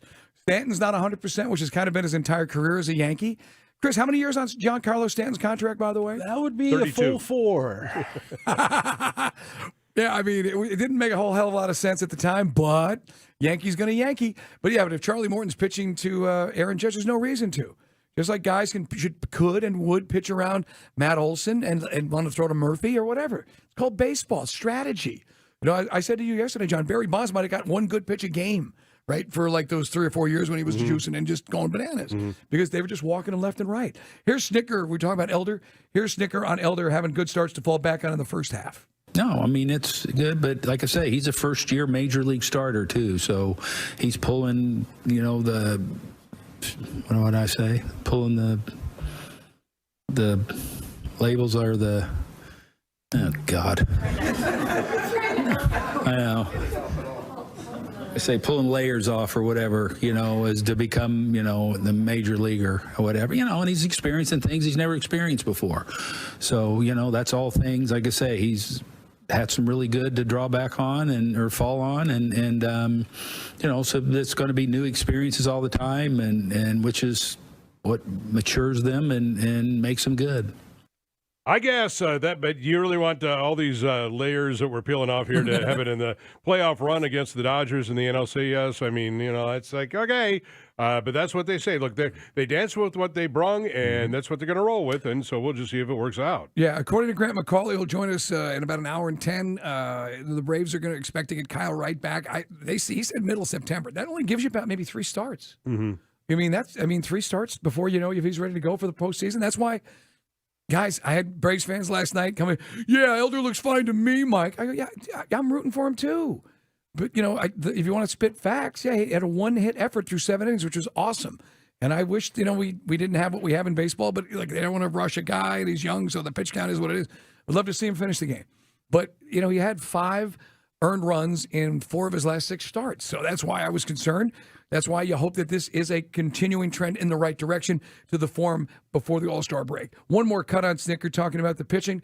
I'm not a fan of Chirino. We'll talk about him in a second, but he says these guys are helping each other out. But no, I think you're right. I think that, guys, it's like anything else. You keep the line moving offensively. I think you get same thing can be said for, like pitching, bullpen, things like that. The guys feed off each other. I think there's something to that. All right. I mean, look, they know better than us, and they have a ring and we don't. I mean, and I have full faith and credit in Rick Kranitz and Brian Snicker, Alex Anthopoulos, and the whole coaching staff. So if they say something is true, then something is true. I mean, this is the best team in baseball. It has been since opening day all year long, and they're setting record after record after record. But at the same time, I don't quite understand why there is this. You've tried Dylan Dodd and Jared Schuster and A.J. Smith-Shawver, and in the case of A.J. and Jared, they're just young guys and really young guys who, I expect that they're going to lean on in the next couple of years to replace the Charlie Mortons of the world. But I don't understand why, if Winans has been the best starter in Gwinnett by far, by the way, of all those guys I just mentioned, even by ahead of Michael Soroka, why you wouldn't give him the ball? Why are you so stuck on giving it to Yonder Chirinos? Now, he goes out there and throws a gem. Great. You knew something I didn't know. But if he goes out there and stinks up the joint again, I'm going to go, isn't it that obvious? I mean, really? I mean, it's not hard to figure out, Mike. The guy's not really that good. No, he's a bum. Again, and I some folks feel I'm a bully when I use the phrase bum. But I think when it's applicable, I'll call a guy a bum. And like Mariota was a bum. This dude he's picked off waivers. The good news is we're hitting, like in a softball league. So, it covers up this guy giving up a bunch of runs. Like, the start in Atlanta when it was a 5-0 lead. He still made it interesting. This is a dude who, is at the end of the rope. And I'd love to see Soroka. We'll ask Grant again about this because Soroka apparently had a sterling outing last time for Gwinnett. What more wouldn't you rather see Soroka work throughout whatever he's got to work out than see this guy out there again? Yes. Me too. Not that complicated. And by the way, that's not just yes, it's hell yes. Right. It's explain to me why not yes. Exactamundo. And that's where I don't get it. I know they have their reasoning. There's only, as we explained earlier, only so many times you can bring a guy down and bring him back. Eventually, he's going to go through waivers. So they got to be careful with that. But I'd like to see Soroka get at least a true sample size of 10 starts, 15, whatever you want to. If we had stayed with him, we'd know right now, wouldn't we, one way or the other? You would Everybody wants the happy ending on this story we may not get, but apparently he's cleaned some things up. Yeah, but you see, that's the thing. It's what we don't know. When it comes to Michael Soroka, we don't know because we had to speculate. The first time he came up, didn't do so well, and they sent him back down, right? The Arizona trip out there against Oakland and Arizona. And we said, well, is it mechanical? Is it his health? Is it his emotions? What is it here? And then he later on, before he came up the second time, he said he was working out some. There was a mechanical release point that they just couldn't get him to grasp. And when I'm talking about grasp, I'm talking about the ball. I'm talking about he couldn't quite grasp it in his mind as to where he wanted to kind of come and release the ball. I think. And so once they work that out and get him comfortable. But in my world, if you're going to throw Yanni Chirinos out there, walk me through that. I mean, because. Winans. I mean, let's go there. I mean, that guy's got a little bit of fire in him. I mean, I'd his last outing was solid. Yeah. I mean, I'd give him another shot here and roll him out here. It was like the Colby Allard thing. I mean, we roll guys out, right? Mm-hmm. But we stopped. Colby Allard, we rolled him out and went, okay. Why haven't we done that with Yanni Chirinos? Why haven't we said, okay. Do you know something I don't? That I'm not seeing? Yeah. He was a guy that was, again, the Rays are in a pennant race. They said we can't use this guy anymore. Off to the scrap heap. And once again, that's why if he continues to win and some Braves fans don't you're not going to see him in the postseason. I get that. He's not going to be on any postseason roster. I'm just saying, why don't we see what we got with Soroka at the bare minimum? Regardless if Soroka can contribute in October, we'll know what we got when we go into spring training next year with Soroka, right? One way or the other. So either way, my feeling with Soroka, let's Blanker get off the pot with this guy. Yeah, I think so too. But they have a plan with him. Hey, we'll come back. We got plenty more to dive into. Grant's going to get more on that at 5:40. Okay. Fricky's got stuff. If you're a homeowner, he says there's something you need to be doing right now. Now that's important information. More important, Gen Z women are going braless. It's a hard hitting story. No, we will get to next. Gen Z women are going braless. Stay tuned.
Back to more Dukes and Bell. Let's go, let's go! On Sports Radio 92.9, The Game.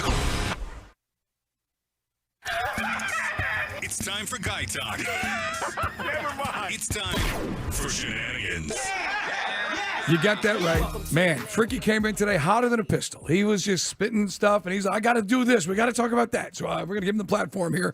4 o'clock hour on Dukes and Bell with Fricky and for Carl is brought to you by Mark Spain Real Estate. All right, man, some Guy Talk. John, you said to me earlier, you're like, there's something, if you own a home, and you're adamant. So what is your message to homeowners? John has a background in real estate, in addition to being a television and radio star.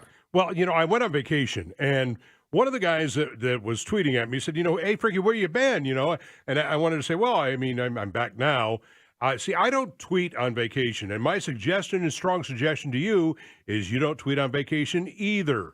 Don't tweet your vacation until you get home, because if you're out there tweeting your vacation, guess what? Everybody else knows you're not home. Just saying, okay? So I don't tell anybody when I'm going on vacation for the simple reason I don't want anybody to know I'm not home. Right. But right as we're about to leave, and that's a good piece of advice, because anytime we saw in Los Angeles last 2 years, whenever a Lakers, a Dodgers, or Rams player's out of town, somebody is breaking into their house. Was it Yasiel Puig that it happened to first, right? Yeah. Right. Okay. So as we're leaving, you prep, right? You do the whole checklist thing, right? The wife does, the boss at home, and she's doing, make sure the computer's off, make sure this is locked, make sure that, blah, blah, blah. And so it's the night before we're going to leave to go up to Canada, and she says to me, honey, the garbage can stinks. Now, let me ask you, Mike, you own a home, right? Yes. When was the last time you took a garbage can out and, hit it with Ajax and a hose and clean that puppy out? Never. Okay. So I didn't bother to think, I thought nothing of it, and we go on vacation for 2 weeks. And I come home and open up the garage door, and oh my God, it was like a dead body. Oh, what died in my garage? So what was in the? Was just something? What was Probably decomposing? chicken. Oh, jeez. 2 weeks at 90 degrees. It's always a great idea to make sure your garbage can is empty before you go on vacay. To your point, Right, exactly. Gads, man. I know. And so today I got up and I drug that thing out because we had to wait for the garbage to come, right? So the garbage came this morning, and they dumped the garbage out, so now it's empty, and then I got hit the Ajax and the hose on that thing. I popped that lid and hit that, and I went, whatever these guys are paid to come pick up that garbage, it's not enough. I mean, small children would have died. Yeah, that's a good point. So kids, if you're going on vacay, make sure your garbage can is empty. My God. Right. So you get like a bunch of those little pine straw fresheners so you put on a car's rearview mirror and throw it in there? Right. The ones you never use? That's always a helpful. What was that, the movie Seven? Right? They got all those pine those little pine tree fresheners in the room where the guys slowly decomposing. Enjoy your early lunch. All right, or late lunch, early dinner. Hey man, good consumer news you can use. There, kids. On to more pressing issues. Boobs are one of our favorite subjects here on the program. Gen Z going braless, John. They're ditching bras in the latest viral trend, quote, let them be free. Gen Z women are embracing going braless. The freeing move is taking the internet by storm. The hashtag #NoBra has over 600 million tags on social media on TikTok. Hashtag #NoBra. And I'm all for it. Yeah, I'm all for it because it's like, as far as I wish it would have been around in the 80s because... You didn't catch any of that in the late 70s in your high school years? No. It was right at the back end of that kind of thing, the free love thing, and into the 80s. How was your experience with free love? It cost me a lot. It's a rim shot. You need a rim shot. This man just dropped the line on you, Day. But I mean, because when did you graduate high school? What year? If you don't mind me asking? 78. So yeah, Lithonia, Georgia, class of 1978. I remember my babysitter when I was like 8 was Camille Imagn. It was a knockout. She's beautiful. She's just sexy. Looks a little bit like what's her name? Who's the girl that does the? She always does the outing of Scientology. She was on the King of Queens. Oh, Leah Remini? Leah Remini. Yeah, she was like a skinnier version of Leah Remini, knockout. And Camille would always go braless.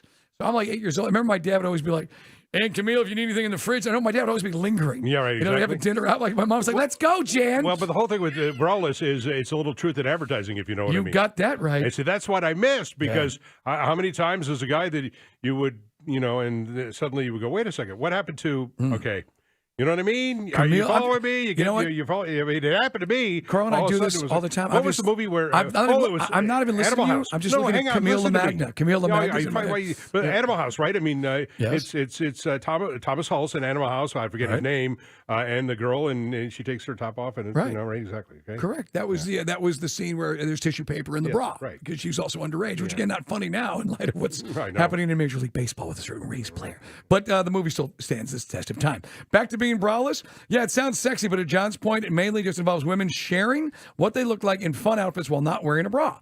And the trend seems to help normalize different boob shapes. One creator went viral sharing that she would attempt to go braless the entire week. She said, in her words, not mine, "I have big to medium-sized boobs, and I want to try to go braless for at least 1 week." She explained that she didn't like wearing bras during summer because it's ruining her fashion moments. Don't want to have the awkwardness of a bra strap, with the outfit, which I understand. I condone this, and I think the Dukes and Belt position on this is two emphatic thumbs up. Let those. Well, not all bras have straps. Yeah, but who cares? She's making a very salient point. You go, girl. And one guy hit us up on Twitter. He says, "But isn't Gen Z the same folks who will yell at you for staring at their chest?" Yes. And that's a point taken, or 2 points. Unless you're putting dollars in their garter. That's a different. That's a mutual. Two consenting adults, mutually beneficial arrangement in a strip club, to your point. That wouldn't apply to somebody on the street or you being at the water cooler. Well, wait a second. And somebody's got no bra and go, "Hey, nice cans, Barbara." Wait. Hey, back me up here for a second, Mike, because I need to know, because, you know, you're a little bit younger than me. It's been a minute since I've been in one of the shoe shops here. As a matter of fact, it was probably on Cheshire Bridge back in 1984. And what's with the $2 bill? Is there some significance to that at the shoe shop? If you can find them. I mean, I know that some guys. I heard that there was some significance to a $2 bill. I've seen guys that have come with rolls of $2 bills. I've not seen it at Magic City or the Cheetah, but I've heard of the phenomenon. But I mean, you know, some guys you're spitting singles, big ballers are spitting hundreds, and everybody else in between, 5s and 20s. But as long as it's green, baby. Yeah, that's all they care about. You know, and it's. I'm trying to think the last time I did do that. It was at the Cheetah. I had a buddy in town, and we took him to the Cheetah. And boy, by the way, the Cheetah has totally changed, totally upscale. I mean, it was upscale. Now it's even more upscale. Well, it's more like an ultra lounge. Right, the old Cheetah on Piedmont, which eventually became the Gold Club. Right. And because whatever is the Cheetah now was another bar. When we were working at CNN back in the day, it was a beach bar. It wasn't much of anything. Mm-hmm. And then so I obviously I haven't been in to see the new upscale Cheetah, and probably not going to go because not my thing anymore. You know what? How old are you? 63. You want to keep asking about maybe this? For your 65th. Why don't we do a field trip to take John to the Cheetah? Did you bring me a Heyman today? No, I forgot. Uncle John. I a lot on my plate today. I was dealing with my attorney. And by the way, I just made me think. Thanks to my attorney, Mark Jackson. I think everybody out there should have a criminal attorney. Yeah, it's a good thing to have. And no, he's better than that. He's worth his weight in gold. But yeah, my guy Mark is amazing. So thanks to Mark and helping me get one of my cases adjudicated. So it's a fancy way of saying I'm a free man. Yeah, well, it's just I'm doing better with my speeding. Trying to have some personal growth. You know, the diet, some are saying an awful time to start a diet going into football you Douglas season. have races out there? Is that what you guys drag it all? No. Ixnay out of a race. But thanks to Mark, who's out there, and he's a good attorney. Hey, man, a couple of stories from last night. In addition, the Braves taking out the Yankees. So, Inter Miami. I got that Apple package. I was watching Lionel Messi. Joseph Martinez. I was talking to Jason Longshore last night, talked to our boss, Mike Conti, who does United play-by-play. They'll be back in action Sunday. Seattle, right? I got to tell you, I may go and just drop the $50 or whatever it is, or probably more than that, to get a Messi jersey. They're fun to watch. It's everything we were in 17 and 18. Granted, we didn't have the best player on the planet, but we had Joseph and Miggy, and we had all the guys. It is so much fun. They're making the best teams in MLS literally look like the Harlem Globetrotters, and the other team is the Washington Generals. It's unbelievable. Is the pink their official now? Yeah. Pink, white, and black is the Inter Miami colors. But last night, Joseph with an amazing goal. Lionel Messi from literally basically in midfield gets an amazing pass from Joseph. They're just doing things. They're the worst team in MLS by record, and it's literally like they dropped the Super Friends or the X-Men onto this team, and that's what they're doing. So they hadn't had a chance to catch it. Pretty wild. Hey, here's a story I saw this morning. This is from Brent McMurphy. I retweeted it at Mike Bell ATL. You guys can catch the link. John, listen to this. We're going to talk more about conference realignment and some of the other stories as Florida State, and not that Clemson was barking about it, but FSU was. We'll talk about that as the strong arm story at 5:20. Pac-12's demise. This comes from Brady McCullough, the commissioner, George Klivikoff. tried blocking UCLA's move to the Big Ten with the Cal Regents. So listen to this. Then, in October of last year, ESPN, as you brought up the other day, offers the Pac-12 a TV package worth $30 million per school. But a Pac-12 president worked with a professor on his campus who estimated the school's market value was $50 million. They turned it down. And ESPN told them to go pound sand. So basically, a professor probably teaching Econ 101 in a corduroy jacket with elbow patches, looking like Donald Sutherland, speaking of Animal House, right, is the guy who got in the ear of some twit university president in the Pac-12 who then overvalued their conference by $20 million, sending ESPN away and in essence, killing the Pac-12. It's dead. Isn't that unbelievable? It's DEAD dead, so much so that Stanford might just drop football. So basically, Pac-12, based on this professor's advice, asked for $50 million from Brett McMurphy from another article, and they said, what are you, high? So good job. Hey, speaking of being high, holy cow, I just saw this article today from the Las Vegas paper. I mentioned to you, John, next time I'm in Vegas will be in November. What are the odds going to be on the Falcons if we're kicking butt? That number is going to come down from 65 or 70 to 1 to win it all. The Formula One Grand Prix in Las Vegas, first time ever. They did it years ago at Caesars in a parking lot, but this is on the Strip. It's going to be amazing. The race itself is going to be airing at 12:55 in the morning, our time. They're marketing this for everything from Asia to all the way around the world back to Europe. So qualifying and everything is going to be at like 11:25, 2:55, 2:55, all on East Coast. If you're in Vegas, I'm going to be at the track at midnight to watch practice and qualify. I want to know how much the Flamingo and Caesars Palace are going to get for strip-side rooms. Here's the deal. It's pretty interesting. Formula One is very serious. This is Liberty Media, the guys who used to own the Braves. If you don't make the deal with Formula One, and I think it's something like, you and I had this story earlier, it's thousands of dollars per potential person in your restaurant if it faces the Strip or guest in your hotel. They're going to put up some kind of a fence which blocks your view of the Strip. Wow. So Caesars, Bellagio, all those guys are in bed with Formula One. MGM is as well. So yeah, if you're in one of those hotels, like I'm staying at Harris, that's the only place we get a room. I believe that's MGM, so we're okay. But it's going to be very interesting. They're milking it for all it's worth. It's going to be crazy. Yes, the tickets were expensive, but I don't have kids, so I'm not going to apologize. I wanted to go to this really bad. But it's going to be airing like late night for East Coast viewers, for what it's worth. So there you go. There's Guy Talk. A lot of stuff we crammed into there. Get your garbage cans cleaned out.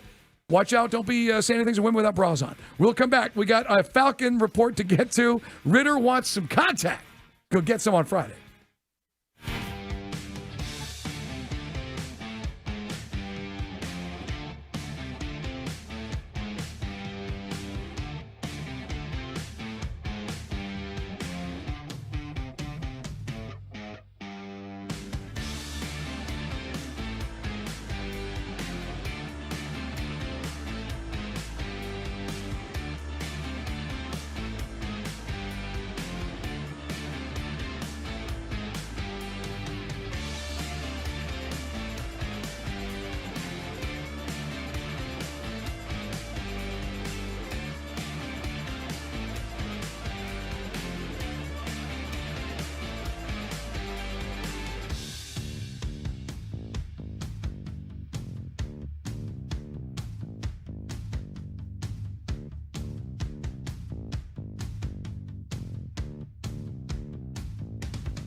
It's 5 o'clock. It's 5 o'clock on the most listened to sports talk show for your ride home. What? It is time for the Falcons Report. Whoa! Guns it. Caught. Touchdown Atlanta in the end zone. Caught. Touchdown. You shall not pass. The 5 o'clock Falcons Report. Oh, my heavens. On Dukes and Bell.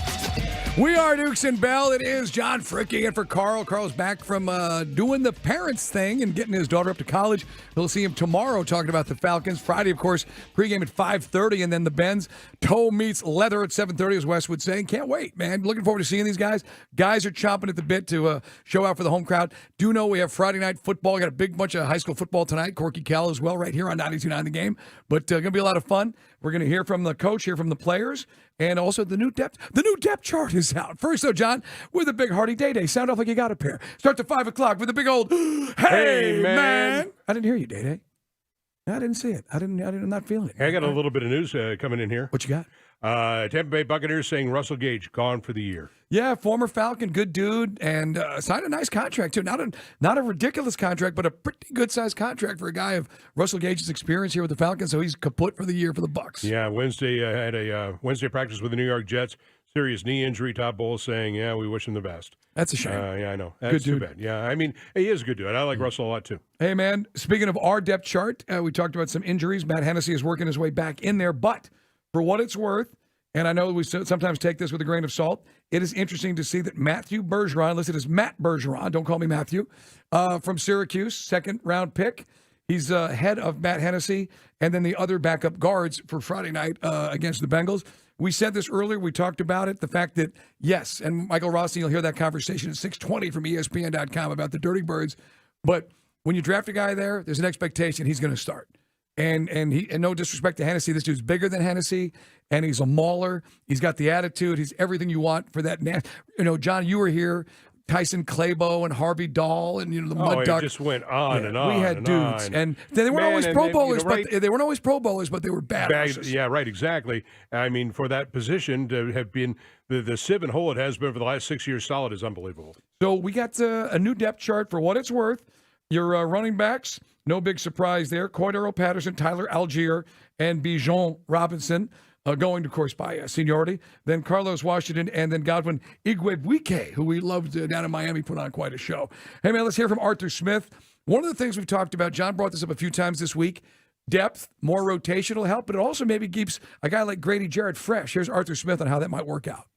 It depends on what scheme you want to run. If it's depends on your rush plan, there's so many different front combinations that people play, the third down. You can go back to the history of the league and just look at it, and a lot of it, and I'll just say it because I got a biased opinion, like working with Dick LeBeau and some of the stuff that people started doing with the fire zones, and now you're getting all these hybrid-looking fronts, and a lot of logistics that go on third down. I think that's what you see with young offensive linemen, young quarterbacks. It's the biggest difference. It's kind of that chess match on those critical downs. So when you've got more personnel packages you can use, it certainly helps every player, especially up front, trying to get matchups. And that's the game is there are certain guys that you say, hey, your whole protection scheme we got to focus on this guy. So if we don't, then it'll be a long day. We've got a lot of people they got to account for. That certainly helps you. Well, it goes to the old truth here. Who's having to adjust to who? And over the last couple of years, there was no team the Falcons were facing that had to adjust to the Atlanta Falcons defense.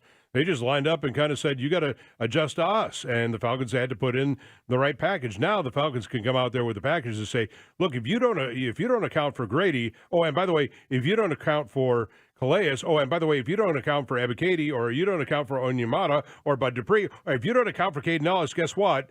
And now, if you're the offense, you've got to shift out, and you'll see a lot more teams changing plays at the line of scrimmage to account for what the Atlanta Falcons are putting on the field. And so you're going to make the offense adjust to you. Yeah, man. It's nice to be the hammer, not the nail. As we said, got to go back to 17. Last time we had this kind of juice. Here's Arthur Smith, and we talked about this a lot. You're not going to see the full playbook. Why would they be showing you some really new level stuff with all the different weapons and how we can create mismatches in preseason? Arthur Smith on how they use camp and reps and not necessarily preparing for the game itself. We're still in training camp. You put, everybody says the conventional wisdom, you don't game plan. It's not a regular season game, and nobody's really doing the dress rehearsals, whatever you're doing, because you're weak. Because if you do that, then you're going to slow down a lot of progress. We need a lot of reps, and you put a plan in, but as you rep it, you're still in training camp mode. There's some things we'll do to make sure we're good with the plan as we get closer to that game, but you just manage both. And then you've got night walkthroughs where you're allowed to do some stuff too. And so that's kind of how we manage it. And every team's probably a little bit different, but nobody's in there like you're going in there for week one and, super intensive game plan, situational, stuff like that. You're trying to make sure you play competent football and execute, but you have to have some sort of plan. Right. As we said, you're not going to see, that's what made me laugh watching the Dolphins game last Friday night. They ran a reverse in the second half. You see that crap? And I put it on Twitter, and a couple guys were like, what's wrong with that? You don't do that in preseason. You're trying to get basically man versus man, see what you got in your depth chart. And the fact that Mike McDonald ran a reverse, I was like, that's some jive stuff. That's just silly. That's not to Arthur's point. But, hey, I guess you're trying to get a spark for a team that was getting manhandled for the most part by the Falcons. All right, so let me ask you this, Mike. When you look at Friday night and you look at the combinations, do you actually watch the substitution patterns? I mean, seriously. I mean, some people don't. I mean, if you're watching on television, because you're going to be at the game, it's a little bit different. When you're watching the game from the press box is different than how fans watch the game in the stands. It's different than how you even watch at home, because at home they'll talk you through, but in the press box you're noticing, and especially if you've ever done play-by-play, you have to be able to account for who's coming on the field. To be able to see what kind of package that do you watch it, because you're a sports guy, do you watch it, and on Friday night are you going to be watching, what are they going to do? Are they going to sub in Getty here? Yeah, I mean, I like to see, especially, seeing what they're doing in the edge rush, because that's the money position, certainly on the defensive line. I'll be curious to see, when Calais is going to be out there is he going to play? They said they're going to see some time for everybody. Your guy, Bud Dupree. Can Lorenzo Carter pop? But I'd love to see Ebiketie build on what he did in camp or what he did down there in Miami. And by the way, when I do watch more than ever is I'll watch the other team when, for instance, if Caleb McGarry, not to call him out, but let's just say he's having a bad day. I'm looking to see if is it going to be like Derek Brown over him or Brian Burns, because I'm going to maybe watch out. Mariota might be a greasy spot in the middle of the 50 because of who's coming at who. But yeah, I try to. Sometimes it's difficult with so many moving parts, but coming up on this weekend, fans will be excited. Obviously, the name players on offense, but it's a great position to battle to watch as far as the edge rushers. And one of the things you and I talked about earlier today, we've not been tough. Mike Smith tried to make us tough. Falcons are soft. We always joke around the Falcons are weak. You asked me earlier, do I want to see a strong defensive team? I grew up watching great defense and great offense. I was Giants, moved down to Florida to watch the Dolphins. What's our personality? Here's Arthur Smith on basically, kind of having some things they haven't had in years past. Yeah, I mean, I think one's painful, obviously, is we've got to be one of the bigger teams in the league. I mean, just walk by our defensive line. Even if you take Calais out of the mix, Calais might be the biggest player in the league. Whether that tackle from Baltimore, there's probably a few. But that'd be the obvious one. Like I said, I mean, been thankful for all the players that we've had here, and there's been a lot of transactions and as we transition. But each year is different. But certainly, that would be the one that's passed the eye test there. Yeah. Well, yeah, Calais. What? He's like 6'9", isn't he? I mean, he's like Claude Humphrey. I mean, he's just so bloody big. Right. I mean, you walk by him and you go, oh, okay, that's a dude. I mean, because he's like 6'9", near 300, and strong as a house. And, everybody said, Calais is getting old. I'm like, okay, you go tell him that. Yeah. He's a dude. And I know there's some Falcon fans rubbing flowery branches. Like, where's this guy at? Well, again, he's an older guy. There's no reason to have him sweating his butt off at this stage of his career. He's going to be ready to rock on week one. Here's Ryan Nielsen, his boss. He's excited, man. Gets the first string we just talked about. Everybody wants to see the starters. So does Ryan Nielsen. Very excited about seeing these guys. First time out all together. Not sure how many snaps they'll get, but they'll get some playing time, and excited to go out there and focus on our execution and playing football and tackling. Hopefully we get some takeaways and just keep taking the step and get one step better defensively. Yeah, I like this. He's learned from Arthur Smith, hasn't he? I'm telling you. You're not going to get the coaching staff reflects the head coach. You're not going to get much there, but I did get this from him. How the defense was put together. We brought a bunch of his dudes. You got Cameron Jordan down there in Stinky Town, as you like to call it. Right. Swampers are upset that we've stolen the Saints' best players. Here's Nielsen on how they put together this defense. Yeah, through the interview process, wanted to know who was on the roster, what do we have to work with, kind of how they played, things like that, and then how can we have those players in the best positions, in this defense to make plays. Our coaching staff had a lot to do with that. Frank Bush being here, Matt Pease. Those guys, we had a lot of conversations. Jared came in, we studied the tape. We got Dave Huxtable with the D-line, and we had a lot of conversations with the players before we kind of all got going and kind of put the whole thing together. Again, so this when we first got here, this is kind of it's a collaborative effort. It's our defense. Those guys have done a great job, and it was really cool when we first got here, and those guys, and hey, where do we see this guy and his skill set, and what does he do best?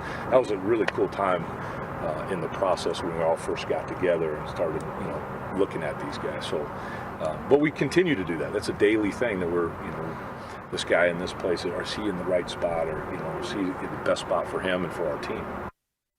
Yeah, man, I can't wait to see what this team's going to be all about. The idea that we can really thump the quarterback. Two things we haven't done. We don't get turnovers the last 5 years, and we don't sack the quarterback.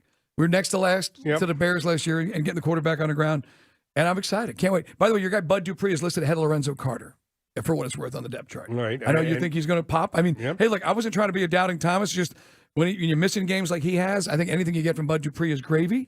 But for what it's worth, on outside linebacker, it's him. Wait, Lorenzo which Carter. side of that? I mean, did they bounce Bud to the right side? Is that what happened? Ebiketie, and then, again, Adi Ogundeji. He's out now with the IR, so he's out. Which side of the ball? Well, does it say? if I turn my head 90 degrees and look at the depth chart, your guy would be on the right side. Okay.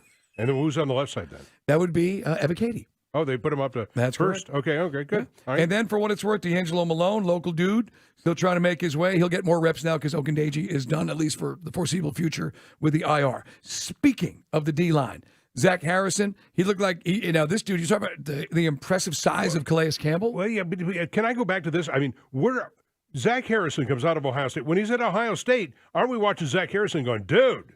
Right.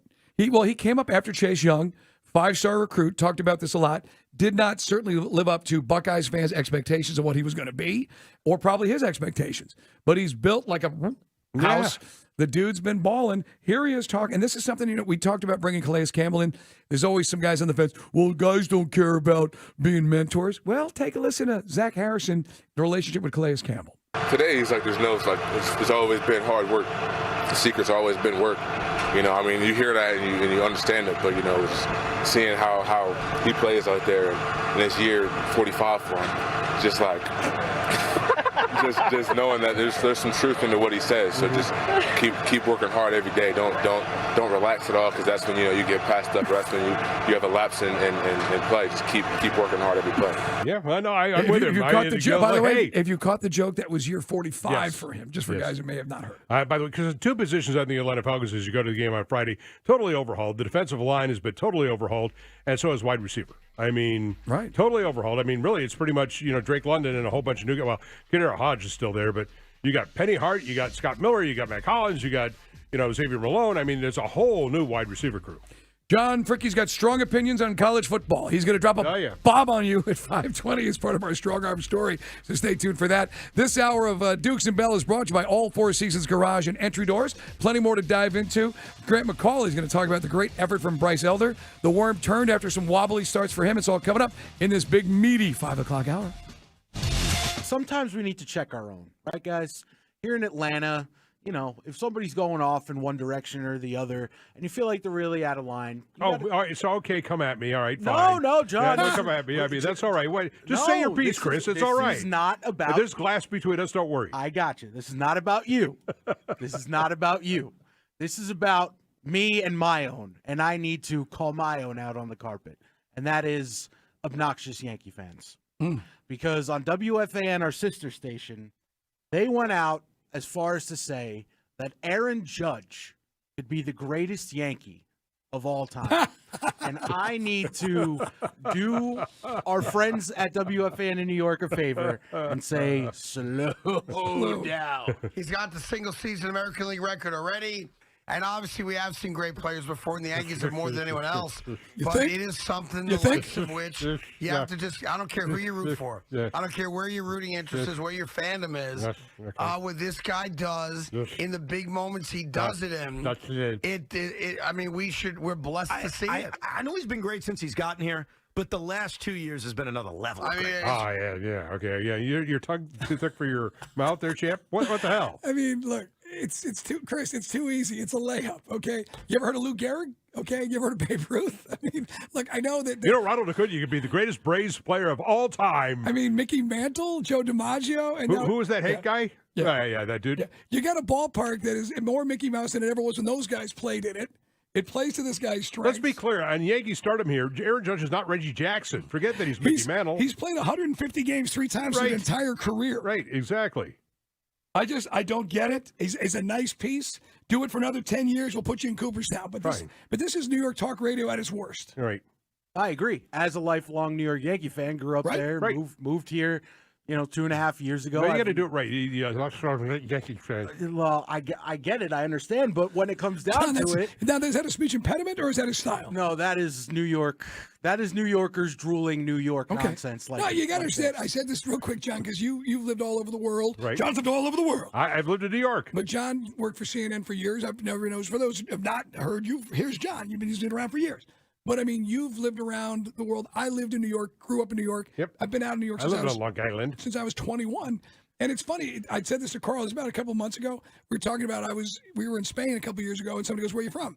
And I go, and I didn't say New York because, it's when you make that transformation, you finally say, Atlanta. I'm from Atlanta. Right. I'm an Atlantan. I love Atlanta. I love living in the South. I love it here. I hate going back home other than to watch the Ranger games. Because everyone is so freaking miserable. They're a caricature of themselves in New York. New York and Philly and Boston, it really is. They think the world revolves around them, and you hear that, and it's so comical. And somebody's in the radio right now, somebody's in their car going, yeah. That's right. That's right. You get him. Stop. It's like it's like the caricatures we make fun of. Hey, I think Aaron Judge is the greatest baseball player to ever play. What do you think, John? Yeah, I'll hang up and listen. Yeah, absolutely. John Stern is the greatest guy of all time. That's supposed to be the number one station and the number one market. Yankees win. What if John Sterling's crossed with that? But again, we lose an All-Star game, and we have to hear the ESPN guys tell us about the Mets last year. Don't you want to beat the hell out of the Yankees in the World Series? It just drives me crazy. Don't you want to beat the hell out of the Yankees in the World Series? But John, time out. You get my point, though. We're supposed to be the idiots and the nabobs down here in the South. We always get short shrift from ESPN and all the networks.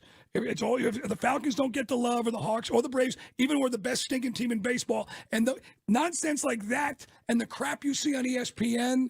It drives me crazy, as if somehow we're the nitwits down here, and these are the guys who got the market cornered on wisdom and like sports brilliance, right? When it comes to sports talk radio. Well, the Yankees would need to make a World Series first. They haven't done that since 2009. Yeah, Aaron Judge, it's a hell of a story, but I mean, you got to be kidding me. I would take Thurman Munson over Aaron Judge. I would take Craig Nettles over Aaron Judge. There's about 15 guys before I get to Aaron Judge. Yogi Berra. Yeah, and I'm not even a Yankee fan. No, trust me. Like I said, sometimes you got to call out your own, and we did, and I did. I take Bernie Williams over Aaron Judge right now. He's got to put the body of work in. Well, after a hard day of laying sod and engaging with snakes, you want to take a shower and clean it up. If you missed the show last week, Carl takes, on average, 3 showers a day, and some are more than a half hour. This is true. Some are even 45 minutes. So fresh and so clean. Well, apparently you and the average 23-year-old woman have a lot in common. What are you talking about? Gen Zs and millennials are hot for getting clean, according to the New York Post. The newest trend in the grooming is the everything shower, which entails taking an extremely warm, steamy shower for 2 to 4 hours. Okay, no, that ain't me. No, that ain't me. Soaping every nook and cranny, shaving the parts ladies have to shave. Yeah. And then apparently luxuriating, exfoliating, showering, etc. No wonder these millennials are broken living with their parents. They're taking 4-hour freaking showers. Well, listen, you do have to manscape sometimes. All right? Yeah, but I mean, still. But 4 hours is ridiculous. You guys thought it was a big deal when I said 30 minutes or more, and everybody's like, what? Yes. 2 to 4 hours? Baking influencer Nicole, only known by her first name, I average about 45 minutes, but once or twice a week, I'll take that 3-hour shower. Wow. I mean, you got to be kidding. You know how much grass you could water in a 3-hour shower? Take it from me. I'm trying to keep that fescue alive. That's unreal. Now, listen, but the idea that most people, I think, on our poll, Mike, was 15 to 20 minutes, like that was a lot. And most people were in that range. Very few people were 25 to 30, 45-minute shower. Well, like if you're a woman, you got to shave your legs and condition the hair. I get that, but I still know you in this 45-minute. You're out of your mind with this 45-minute shower. Until you experience the Jets. Again, I've got the crappy old shower. Ergo, the Falcons need to cover. Well, if your shower is crappy, and I'm not speaking to you. No, it's an old shower. Not you, but I'm saying you listening. I understand why you don't want to take a hot shower. The water comes out like. It does. The house is tip-top. We got everything's new. Kitchen's brand new. You saw the deck. I put the money into that. But the bathrooms look like Caesar's Palace hotel rooms from 1997. Wallpaper. I mean, no gold fixtures. I mean, but again, it's the pain in the ass of having to bring, contractors in for however long it takes to redo the damn bathroom. Yeah. Not to mention the 25 to 30 grand it's going to cost me. Well, listen, when we redid ours, the goal was not just to replace. It was to upgrade. Right. I don't know about you guys. I say this all the time. We spend a lot of time in the bathroom, okay? Whether you realize it or not. And that's part of that is showering. So that was the desire was, hey, if we're going to do this, let's do it right. So, Mike, once you've done that, and I said this, once you've been to like a hotel and the pressure's great and the hot water is awesome, you don't want to get out of that shower. Right. I know, like I said, maybe when I get to that, because whenever, I've been in the big hotels we stay at in Vegas, it has all the jets and the multiple angles and a bench. But I'm not going to sit in the shower and read War and Peace or listen to the White Album from the Beatles, but that's what people apparently do. Well, and there was also a feature that you could add, and I didn't do it, but like the sauna feature, where you want to recover and you can sit in there. Oh, come on. There's so much. Yeah. See, we got a half bathroom off the kitchen, like when we have guests over and stuff, and that bathroom is tipped. That's new. That's all upgraded. The guys I bought the house from did that. Because that's the one that people see. Correct. So I might never fix this, and I will live in a and by the time I fix the shower and everything, 1997 Caesar's Palace will be back in stock. It probably will, because everything comes back around.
The Strong Arm Story of the Day is brought to you by John Foy Associates Personal Injury Law.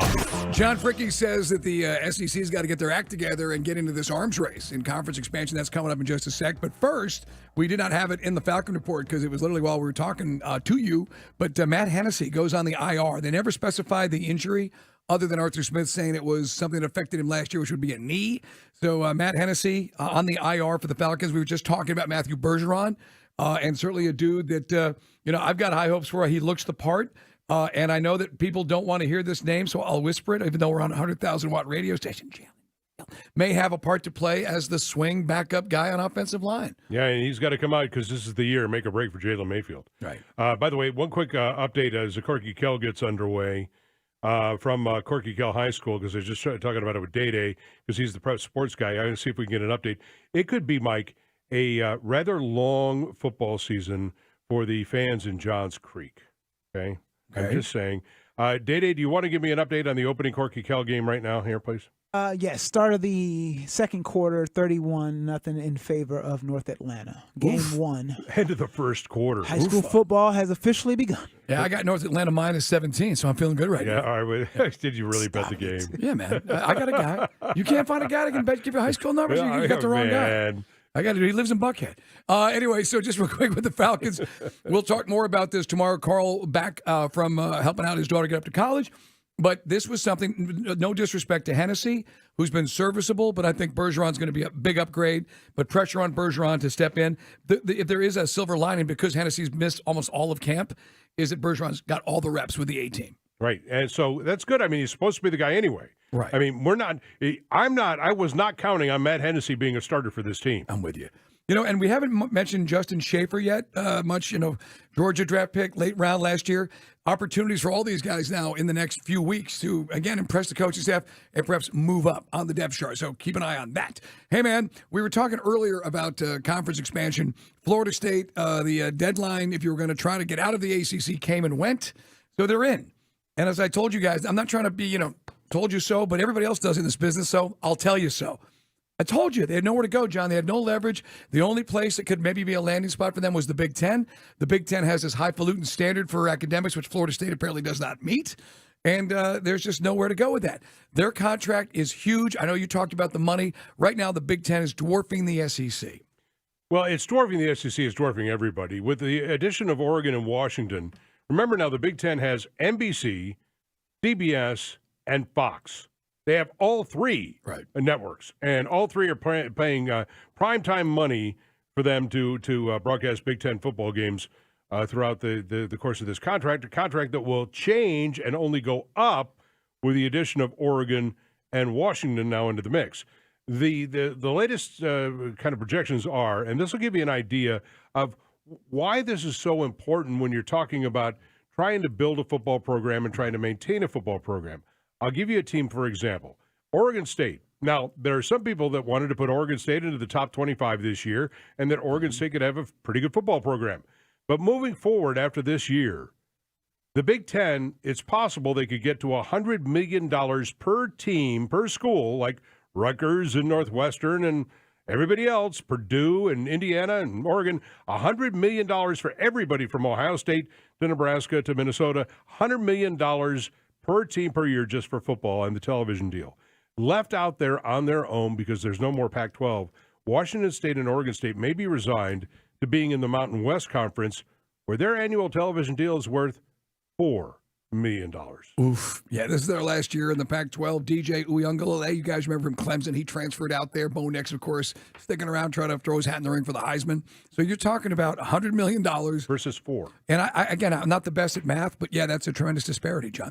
And not to mention, your history now, like I don't know jack about Oregon State football's history, but I'm sure the people out there do care about it. Now you guys are completely also-rans. You're irrelevant in the grand scheme of things. Yeah, you're a group of five team. I mean, You're basically James Madison. Right. You're basically Troy. I mean, and look, I'm not trying to slam Troy or James Madison or anybody. These are fine football programs. I'm just saying the difference, a gulf of difference between what the Big Ten and the SEC is. Now, the SEC, I think the SEC is waiting. I don't think the SEC coveted, and I don't believe they covet Florida State and Clemson. Those aren't the two schools the SEC wants. The SEC, if you tell me, I'm going to tell you right now, I think if the SEC could have any two schools out of the ACC, it would not be Florida State and Clemson. What would it be? North Carolina and Virginia. What? Yep.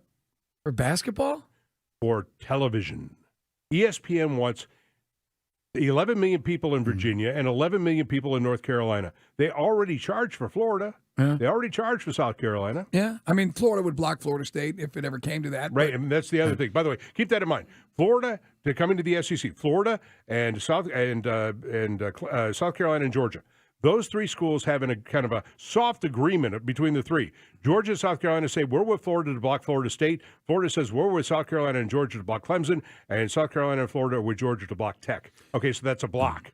So in an effort basically to kind of reverse the flow of people cutting the cord, trying to get eyes back on ESPN for Carolina and Virginia, interesting take.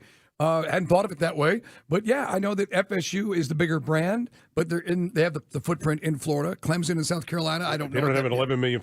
Remember, North Carolina. No, I get you. I'm following. I know you are, but just for the benefit of the audience, the difference between North Carolina and Florida State is North Carolina dominates the state. I mean, when Duke and North Carolina State and Wake Forest and Appalachian and East Carolina, no. It's a North Carolina state. UNC dominates the state. Right. And there's all the, like, with all due respect to Wake Forest and the other schools, and NC State gets Notre Dame, by the way, to start this season. The idea when FSU was like, hey, we want more money or we're going to leave, Okay. And I get, like, yes, technically, Clemson and Florida State generate the numbers, the eyeballs on TV. We had that chart, which we talked about on the radio because it's visual, but we explained that other than when Notre Dame does their dust the tip routine, the only schools that generate juice are Clemson and Florida State. And when Miami's good, and that's been a while. So those guys say we deserve a bigger piece of the pie. Well, the ACC wasn't going to do that because then you marginalize the smaller programs, and then their budget gets like cut. Tech and Boston Correct. College and Louisville and so whatnot. that's unsustainable. So, but here's the thing: the SEC's contract starts next year, $300 million, rumored to be north of $300 million right. from ESPN, and they'd have to. What you're telling me that Virginia, North Carolina would get ESPN back to the table to give you a bigger piece of the action? Yeah, maybe because they have so many television eyes. I mean, again, from a television standpoint, you're talking about 21, 22 million people in the two states. That's a lot that you don't have right now. We think of, if you're the SEC. You think of it like Virginia is irrelevant in football. Sorry, UVA fans, that's wine and cheese time. But yeah, I just felt that, FSU and Clemson are the brands.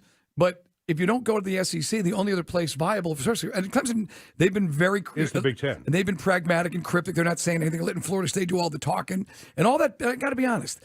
From Drew Weatherford and everybody else who was popping off about 10 days ago, sound and fury signifying nothing. And look, I'm a Knowles fan, but it's one thing to sit there and whine and bellyache, but if that's your strategy, that's not a strategy. Yeah, well, what's the ACC? They were going to have this expansion vote, and the ACC wanted to expand. Correct. Okay, and I'm like, okay, expand to what? Well, and again, Cal. Forget about those teams. That's nothing. That's nothing, right? And then they voted that down. SMU is at least makes sense because it gets you into Texas. Right. There's logic to that. I mean, so we're talking SMU, we're talking Memphis. What are we talking about here? West Virginia's not leaving the Big 12 at the moment. No. Then so Big 12 has reasserted itself through their expansion. UConn, UConn's again, forget it. I mean, right? What does anybody bring you here? Right. But that's why if you're FSU, what are you going to go independent? I mean, you're going to go take a pay. Okay, who's going to cut you that? There's nowhere to go. Right. So there's that's nowhere why. to go. And I apologize for the second time. I told you so. But I had these guys telling me why are you being anti-FSU? It's just there's logic. John's laying it out. There is a great point to you're making about trying to get people back to the TV, back to ESPN viewership with teams in markets they're currently not in. Right, and the markets you're not in with a lot of people. I mean, we're not talking about Wyoming. Hey, by the way, CBS, you mentioned it. I texted Nestler. He hadn't hit me back yet, but I think they've got the Ohio State-Indiana game. It's on CBS. I mean, if they're going with the A team, it's going to be. Wait. Did you say game? Game. Yeah. Game. You want to use a different word? Game. You want to use a different word? Beat down. What's the North Atlanta score against Johns Creek? Yeah. Well, Johns Creek got on the board. Oh, really? But on the ensuing kickoff, North Carolina ran it back, 37-7. I mean North Atlanta. Sorry, all that Carolina talk. Oh, yeah. We do refer to Buford as the University of Buford, so it's fair. North Atlanta ran it back. Okay, I always say that because that's probably the second quarter score in Bloomington between Ohio State and Indiana, 37-7. By the way, we got action tonight, right, Chris? We got Corky Kell. For those who are new to Atlanta, Corky Kell was a legendary high school coach. Kell High School named after him, Kell Longhorns. And Rusty Manziel's part of the broadcast. Pretty cool, man. Peachtree TV's got a piece of this as well. But it's a huge matchup. Parkview versus Kell. Also, we got North Forsyth versus Archer. There's a bunch of games Friday, including some big ones, man. Creekside, Kennesaw Mountain, Marietta Norcross, Brookwood, McEachern, and then North Gwinnett versus Mill Creek. That's huge way to start the season. Maybe that's why people aren't as interested in the Falcons on Friday night. I'll be there because I don't have any kids. But if I had kids, I'd be watching Friday Night Lights, high school football. Anyway, we'll come back. Grant McCauley's with us. Elder, has he righted the ship, or is he just playing some lousy teams? We'll talk about the Braves' beatdown of the Yankees coming up next.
some Dukes and Bell. Oh, okay. On Sports Radio 92.9 The Game. In the air, right field, hit well, and this one is up and out.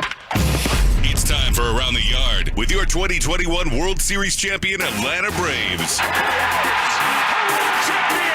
On Dukes and Bell, Sports Radio 92.9 The Game.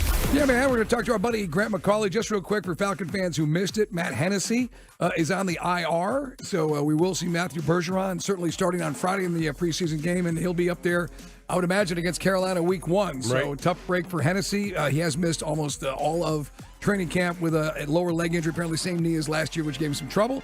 So we'll see how that works out. But Bergeron was drafted for a reason. They moved up to get him. All right, man. Grant, also known as G-Money, joins us here on the waitfor.com hotline. Man, I thought Severino thought he was getting out of it last night, Grant, and then all heck broke loose. Also, to see Acuna get on first, the next you know, he's on third. That was a great way to start the inning. Yeah, that's always a great way to start any inning and any ball game for the Braves when you got Ronald Acuna Jr. on base a number of times. And, of course, circling the bases like he did twice last night. First on the Ozuna home run, as you mentioned, Severino. I mean, the stuff's there. It's just not the results that the Yankees need out of him for sure. And then Ozuna made him pay first pitch with a 3-run homer, and Acuna got him in the 4th inning for a home run. I think folks had kind of been waiting to see, is Ronald going to get back into the home run thing? Because the stolen bases have piled up, but he's got to get those homers to get to 40-40. He does have about a quarter of the season left to hit those, 12, 13 home runs that he needs to get there. So we'll see if he's able to make a run on 40-40, which, of course, as we know by this point, is going to be way more than that second 40. It could be 60, 70, 80. We don't know yet. Right, exactly. It is so intriguing to me, Grant, because I've never really, in all the years I've watched the Braves in the near 50, I've never seen a season where, we've won divisions and had great teams where we, again, I go back to kind of what we were talking about yesterday, where we're sitting around and we're not focused at all on the race for the division. We're worried about, other things as it pertains to the postseason. And, of course, the biggest thing that we're worried about is the rotation. Bryce Elder being able to dig himself out of, that hole that he had gotten into portends well for him. But I think, are we to expect that there's probably going to be a little bit more ups and downs because of the, the nature of the fact that he's so young? Yeah, it's possible. And I think that, Brian Snitker has stressed that a lot with Bryce Elder, even when things were going so well, that, hey, this is still a young starting pitcher in his first full season in the rotation. And by that, I think he doesn't mean, well, discount what he did last year. It doesn't count. All of that was great experience. But now you got to come out there and do it 31, 32 times, whatever it ends up being. And then you got to pitch well in the postseason. So those are other things that Bryce Elder's still, experiencing for the first time. It's going to be a career high in innings for him, for Spencer Strider. That's a pretty big deal as well. We saw last year, Kyle Wright had a career high in innings. A few years ago, it would be Max Fried that was the guy that went through that, or Michael Soroka, whoever it is. There are just levels to your evolution as a pitcher, and I think it's easy to look at the success of Bryce Elder and say, well, why can't he do that every time? Well, if the game was that easy, a lot of guys would have done it a lot longer than they ended up doing it. So I just feel like, and for hearing from Bryce and hearing the way that he's approached this, that he's just kind of felt like I wasn't throwing as poorly as the results were, but if I just kind of keep going out there and working this problem, I'm going to get back to the results that I've enjoyed. So like I was talking about with the midday guys, not trying to overhaul everything in the middle of the season, which Charlie Morton mentioned a week or two ago. You can't really do that. You don't have time to tear it all down to the studs and rebuild it in the middle of the season. So you just have to find the ways that you can incrementally improve. And I think Bryce Elder has been able to, really key in on some of those. And one of the biggest ones is just going to be pitch execution, putting things where he wants to, getting in favorable counts, and generating the weak contact that he does. We saw last night, handful of walks, but a handful of double plays that dug him out of it, and 7 one-hit innings. I don't think you can argue with those results. It was very nice to see that for a guy who had struggled in the last half a dozen or so starts quite a few times, more than you would like to see. Pitcher's best friend. Hey, a lot of guys are asking us about Vaughn Grissom. It will be Nicky Lopez starting again. So Vaughn just going to be up here for these 10 days at Albies. And do you expect to see him get a start here? Yeah, I would expect him to get mixed in, but I think that Brian Snitker, as we talked about yesterday, was just saying, I don't feel necessarily forced to just put him in because he's up here. I mean, they did go out and get Nicky Lopez in the event that somebody got hurt, and they wanted a major league guy to be able to fill in. And, to say nothing of the fact, and this, again, it's not a knock on Vaughn Grissom, because I can tell you about an hour and a half ago, he was out there working with Ron Washington at second base on turning double plays. They had him taking throws from third, to do the pivot to first base. He's out there doing the work, and I think he has improved defensively, and I think second base is probably a little bit better of a spot for him anyway. But I think that having a guy like Nicky Lopez, and even last night with an 0 for 4, which might have been a headline in and of itself, the way he was swinging the bat before that, he's a defensive plus that he's a commodity that you can count on, and that's one of the reasons they went out and got him. So I feel like that's always going to be a premium for the Braves, particularly when you've got a lineup that can overcome the loss of an Ozzie Albies, because the other 8 guys are going to really be able to hit. It's not all on whoever's playing second base to help drive the Braves offense. If you're going to the ballpark tonight, it is a little bit of a cooler night, but don't miss first pitch, only because last night was a crisp 2 hours and 18 minutes door to door. How about that? Right. It was pretty nice after all those 3-hour games we were playing. I know. And so who knows how quick this one will go tonight. Do you know, Grant, I hate asking you a question that you'd have to look up. You may know it, you being the expert, may know it off the top of your head. Do you know what the option status is for Michael Soroka? What he has left, by any chance? If I understand right, they've used 3 of the 5 to bring him back up. I might have to go back and really look it over. But for those who aren't familiar with it, it used to be every year was an option year, and you could send a player down and bring him up as many times as you wanted to in that year. It only burns 1 option. Now it's an option year, but you only have 5 times that you can send a pitcher down and bring him back up. So that's something that the Braves have been trying to monitor. I don't think it's the only reason that he's not here, but you just you don't really know exactly what all is going into that. I'm very curious, honestly, what it is that, Michael Soroka needs to do other than get more opportunities to pitch meaningful innings to show people what he can do, what he's capable of, and, make that progress back to being the guy that he was before the injury. But, options is probably one part of that calculus. I don't discount that whatsoever. But I would really like to see him get that opportunity without the yo-yoing. And I know that's something that a lot of people have kind of, wondered about over the years. Kyle Wright went through that. Some other pitchers that did not last in the organization or didn't make it in the organization, guys like Touki Toussaint, that dealt with that time after time after time. I still think Tuki's got great stuff, and I love seeing him have success when he does with the White Sox. But I just always kind of wonder, what if we just gave that guy 20, 25 uninterrupted starts and just left him alone? Would that help? I don't know. Or go spend, $50 million on some pitching. It is our man, Grant McCauley, with us here on the waitfor.com hotline. Yeah, man, because we were talking a lot with the listeners about the Soroka thing. I'm with you. I'd love to see him just, and then know what you've got, Grant, because otherwise, because if he's not on the postseason roster, would you feel comfortable with him just for argument's sake coming out of the bullpen? Yeah, maybe. I don't know that that's necessarily a role. When you start asking guys to do things that they haven't done before, now the Braves got into, 2021 was like the perfect storm for pitching injuries for the Atlanta Braves. And they had Tucker Davidson on the injured list all year, comes off, makes a start in the World Series. Dylan Lee made his debut in the World Series starting a game.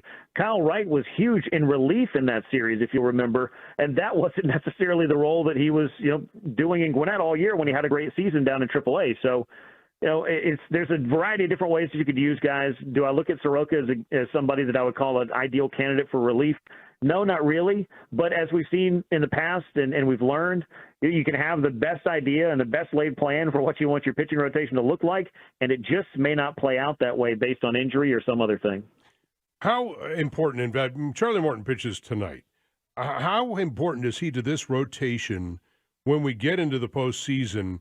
Does he still have the kind of value he had as a younger pitcher, or is it just because he's that veteran guy that you could lean on if you need him, or if you're looking at Fried and Elder and Strider, you're going to kind of run those guys, and Charlie becomes the, okay, if we need him guy? That's going to be an interesting decision that they're going to have to make over the next 5 or 6 weeks. And I'll tell you, I think that the front of the rotation, clearly healthy Max Fried, healthy Spencer Strider, then I think you do start figuring it out. But Morton has that postseason resume that very few other pitchers, and really nobody else, save maybe Max Fried, has even approaching that level of experience or big game pitchability, I guess I'll call it, because, Max threw one of the most important games in Braves franchise history to close out the World Series.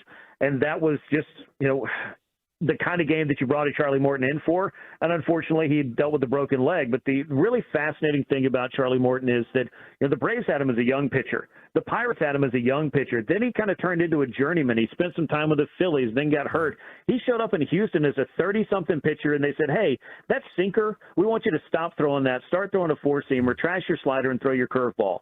And in doing so, he became one of the greatest late bloomers that you'll find. 200-plus strikeouts, postseason experience, big innings for the Astros. So the crazy thing about Charlie is he's not altogether that far removed from being a big-time post-game pitcher, and he does have that experience. And from the eye test, the stuff's there, but he's mechanically got to get that consistency, and his release point, I think, is what he's searching for the most of all. But I think he's still got the inside track on making a start, particularly in a 7-game series. You might see him in a Game 3 or Game 4 scenario, but is it Bryce Elder? Is Kyle Wright back in time and built back up enough that you would feel comfortable throwing him in a Game 3 scenario? That's also a question the Braves are very much hoping to have to answer or to have to choose from as they make these difficult decisions for the postseason. And I know we had some, I presume Yankee fans, unless these are Braves fans, who are also rooting to see Shohei Ohtani get a home run. They were upset about the walks. I mean, look, Charlie Morton, the one thing we do struggle with sometimes, Grant, is keeping the ball in the ballpark. So I would assume that they'll pitch around Aaron Judge if it's applicable. Yeah, and the funny thing, I think, for Bryce Elder's postgame last night, his comments were, he was working, trying to get out of trouble, and I believe 2 of his 3 walks were to Aaron Judge. And he said, well, the weird thing is that guy is so tall that when you go to throw a sinker to him, you have to aim it so high that you don't want to throw a sinker where it would fall into the strike zone for that guy. So pitching around him is not the worst thing in the world. But, Judge is he's the guy that, if there's one person in that lineup that you don't want to beat you, you can circle Aaron Judge's name in red and then highlight it and then put a whole bunch of stars out to the side of it. He's the one guy that for the Yankees right now seems to be doing what he should be doing. That's funny. So throwing a sinker to him is like launching a mortar round. That's interesting. Pretty much. All right, Grant, great stuff, brother. Yeah, I could just think of like some of those Yankee fans. Oh, my God, come on. They're walking him again.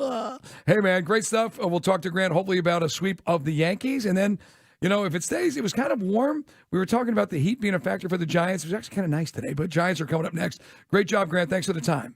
Thanks, guys. You got it. Coming up, man, we got our top 3. And then later, we're going to talk to Michael Rothstein from ESPN.com about these moves. Now, before we talk to Mike, we did not know that Matt Hennessy was going to be popped on the IR. But that aside, good intel on the depth chart, what we're doing as far as John was asking questions about how this defensive edge rusher, how's that going to establish itself? Because we had a lot of dudes. It's all coming up, man. Plenty of pigskin on Dukes and Bell.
It is Dukes and Bell. Hope you guys are enjoying the ride home. I mean, hope it's not a train wreck. I got to tell you, the other day, 85. Jeez Louise. What is about 285 and 85? There's somebody coming flying across. See, I learned in traffic school, Chris, you don't do that. You're going to merge, like respectfully. You don't just zip over 3 lanes in front of a Georgia State Patrol officer, which got adjudicated today, because that's bad. That was you. That was on the south side, not Spaghetti Junction. I can tell that story now because the case is in the books. But because Chris was like earlier, I was mentioning my attorney, which keeping him very busy. But no, I was. It was the 4th of July weekend, and it was you know when you get on the highway and there's a guy who's going like 40 on the and you're trying to merge, and the traffic's going 70. Right. So you want to get on it. And so I basically passed this guy, pull out. Well, there's still obviously some of the dividing line is there. So I crossed that line, zoom, zip over 3 lanes and hit it. And then about 10 miles later, there's blue lights behind me. And the state trooper's like, I've been on you since exit 56. Okay. And I'm like, oh. How fast were you going, Michael? I'm sorry. So I was like, I luckily he kind of, I diffused it because I know my brother's a police officer, my dad was, and sometimes you get a little angry when you have to chase him. I didn't always being chased. So again, I had to get that adjudicated. So a lot of traffic. The funny line I said, because you can't drive like this. You got people from Alabama on this road. You didn't say that. Swear to God, come on now. On the soul of my father, I can now tell you this story. Isn't that funny? Yeah. Well, not funny what I had to pay to get out of it. Right, exactly. Yes. And again, so just be smart out there. And again, you ever been in traffic school? Have I been in traffic school? That's no fun. Have I been in traffic school? I've been in traffic school. It ain't no fun. No. He has a PhD from traffic school. I do. If there was such a thing. Doctorate? It's like the adult version of timeout. Yes, it is. Because you always have, they go around the class and why are you here? And so, and then there's always somebody like, I don't know how they got me down there because I couldn't see the guy. He's running radar. Sure, we're not debating why you're here. You're here. It's like, I'll tell you what. Then there's somebody who can't get their Zoom to work. Somebody with a screaming kid. But it's just kind of a microcosm. In my driving school, right? There's this girl, and she asked why she's here. She goes, well, I got arrested. I got popped for DUI, and they said, is this your first offense? She goes, no, it's my second. And he said, okay, when was your first? She said 8 hours before. Oof. She got popped for DUI, gets released, gets in her car, and so drunk she gets popped again for a second time in 8 hours. Man, we've talked about this a lot. Knock on wood, but for the grace of God go I. But, you just got, there's so many ways, even if you're out in the country, you just take an Uber. You just, you park your car where you can park it and just be smart. And I just, it's one thing when you see, you get, it's a lot of repeat offenders with that, which how are they still on the road? That's always boggling my mind, to your point. Yeah, well, I mean, insurance must be a gazillion dollars. Right, like mine. Hey, man, so now you're up to speed on my day. John Fricke's in today for Carl. Carl's back tomorrow. We have a lot of fun. Not so much fun for Matt Hennessy. He's part of the top 3. It's time for the top 3 at 6. Top 3 at 6. Now let's see what we have here. Nah, I tried to go low yesterday. I'm trying to change it up. Da-da, man. That's 4 New Jack City references. We got a guy that started a bunch of games last year. He's been a solid piece. 21, he started a bunch. But I always felt like they could probably find better. No disrespect to Matt. And Matt Hennessy, for a while there, was battling with, our center, Drew Dahlman, for that job. But Bergeron's a guy that, I'm not trying to be mean-spirited. I just think you can upgrade. Because, John, as you pointed out, Carl and I have talked about it, left guard was a sieve last year. Yeah. And it was a turnstile, and it was a sieve. This guy's here to fix it, and that's Bergeron. The one thing I'm a little bit, I have a little concern so far is that you lost Avery Williams for the year. Adio Gadeji's on the IR. Frank Darby's on the IR. Now Matt Hennessy's on the IR. I mean, if you're going to go through a run of it, you'd rather do it now. And because the season's a long season. I mean, we're talking, 18 weeks, unless you're out for the year. By the way, an update from the division here we mentioned earlier. Russell Gage, former Falcons star, out for the year after suffering a knee injury today in a combined practice, so he's not going to be available for Tampa Bay. One thing about us, we can't, and Russ is a good dude, so it's a tough luck, although he did get a nice signing bonus. He got himself a good deal when he went down to Tampa. You got Jalen Mayfield. He's more of a swing tackle now. That's what he played in college at Michigan. He was a fish out of water, as Chuckery pointed out. We used to debate that. He's not a guard. Justin Schaefer is a guard. Can he move up the depth chart? Kyle Hinton, Ryan Newziel played great at center. Javon Gwynn is back there. And then, you get into maybe, just maybe, John, we go look for some guys to start to get cut, and you try to there will be repurpose some more linemen. By the way, there's still, I actually go through this, the list of free agents. I know we talk about the 2 running backs this week. List of available free agents in the NFL, because there's still some big name players who have not signed yet, who are still, hanging around out there, that's NBA.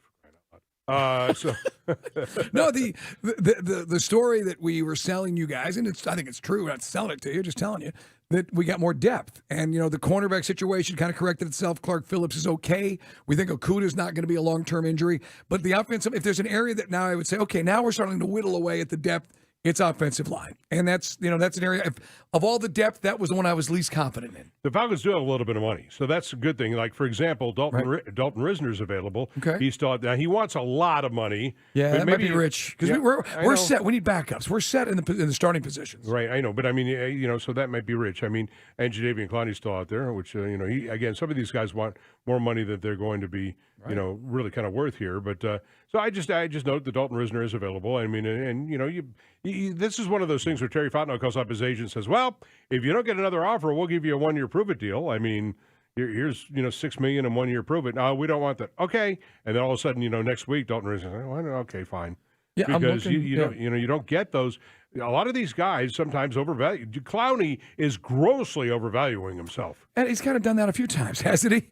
Asking for money, that's why his football card folds out. He gets bounced around a lot, right? But yeah, so we'll look perhaps to John's point at free agents, or maybe we start looking at teams who start to make some cuts, because those will be coming soon as well. The NFL, by the way, if you didn't watch Hard Knocks last night, we see Carolina in Week 1. I know John and I can't wait to see this new look defensive line. The edge rushers, who's going to pop out there? Does Ebiketie continue? What are we going to see from Calais Campbell? But one thing for certain, not certain, but I feel a little bit better about Week 1, because we were joking around, John, if we got to come to work, Carl and I, on Monday, and we lose to Bryce Young in Carolina, it's going to be a long 5-hour show. But in this case, Carolina's offensive line looked like a shambles. 2 ways of looking at it. They're going to have to get better, but the Jets' defensive front is just unbelievable. That's one of the things you saw. Quinnen Williams is like a one-man gang. They got a great defense, but that was something you saw, how bad they looked offensively, certainly trying to get any kind of level of protection for Bryce Young. Yeah, they're going to be some fascinating division races this year. Notwithstanding, the NFC South is going to have its own intrigue, and the NFC North, I think, is going to be, a 3-team race. I'm not sure where Green Bay figures into that. The AFC East 3-team race. I mean, these are 3 teams. AFC West, for example, I know the Broncos want to think it's a 3-team race. Not, it's 2.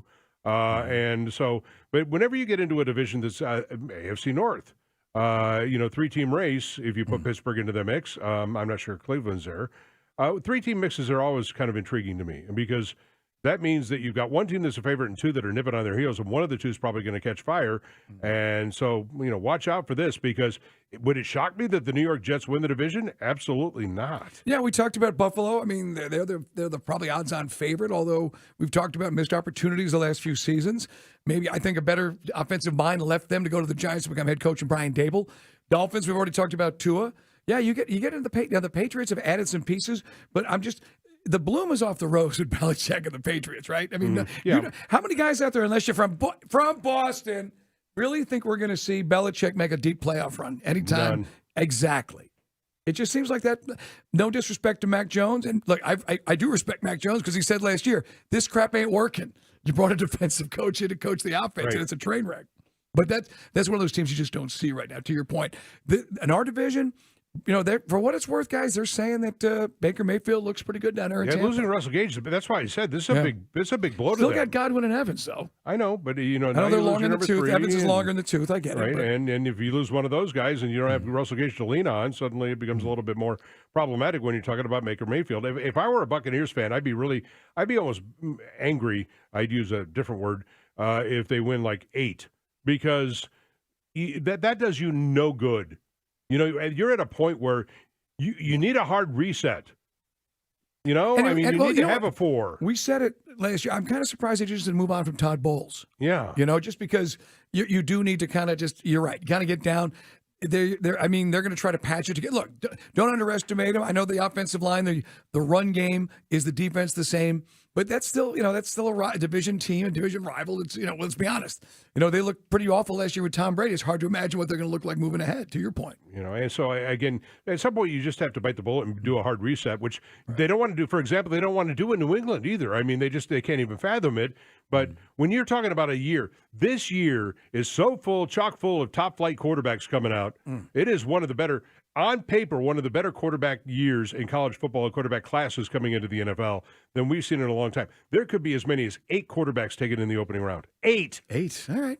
Well, I mean, certainly Spencer Rattler you're going to see here in week 3 against the Dogs. He's the guy that would have been, remember, he was all projected to be top 3 2 years ago, right? And then obviously things changed. Yeah, but Spencer Rattler, where does he rank in the SEC? 5th, 6th, 7th? No.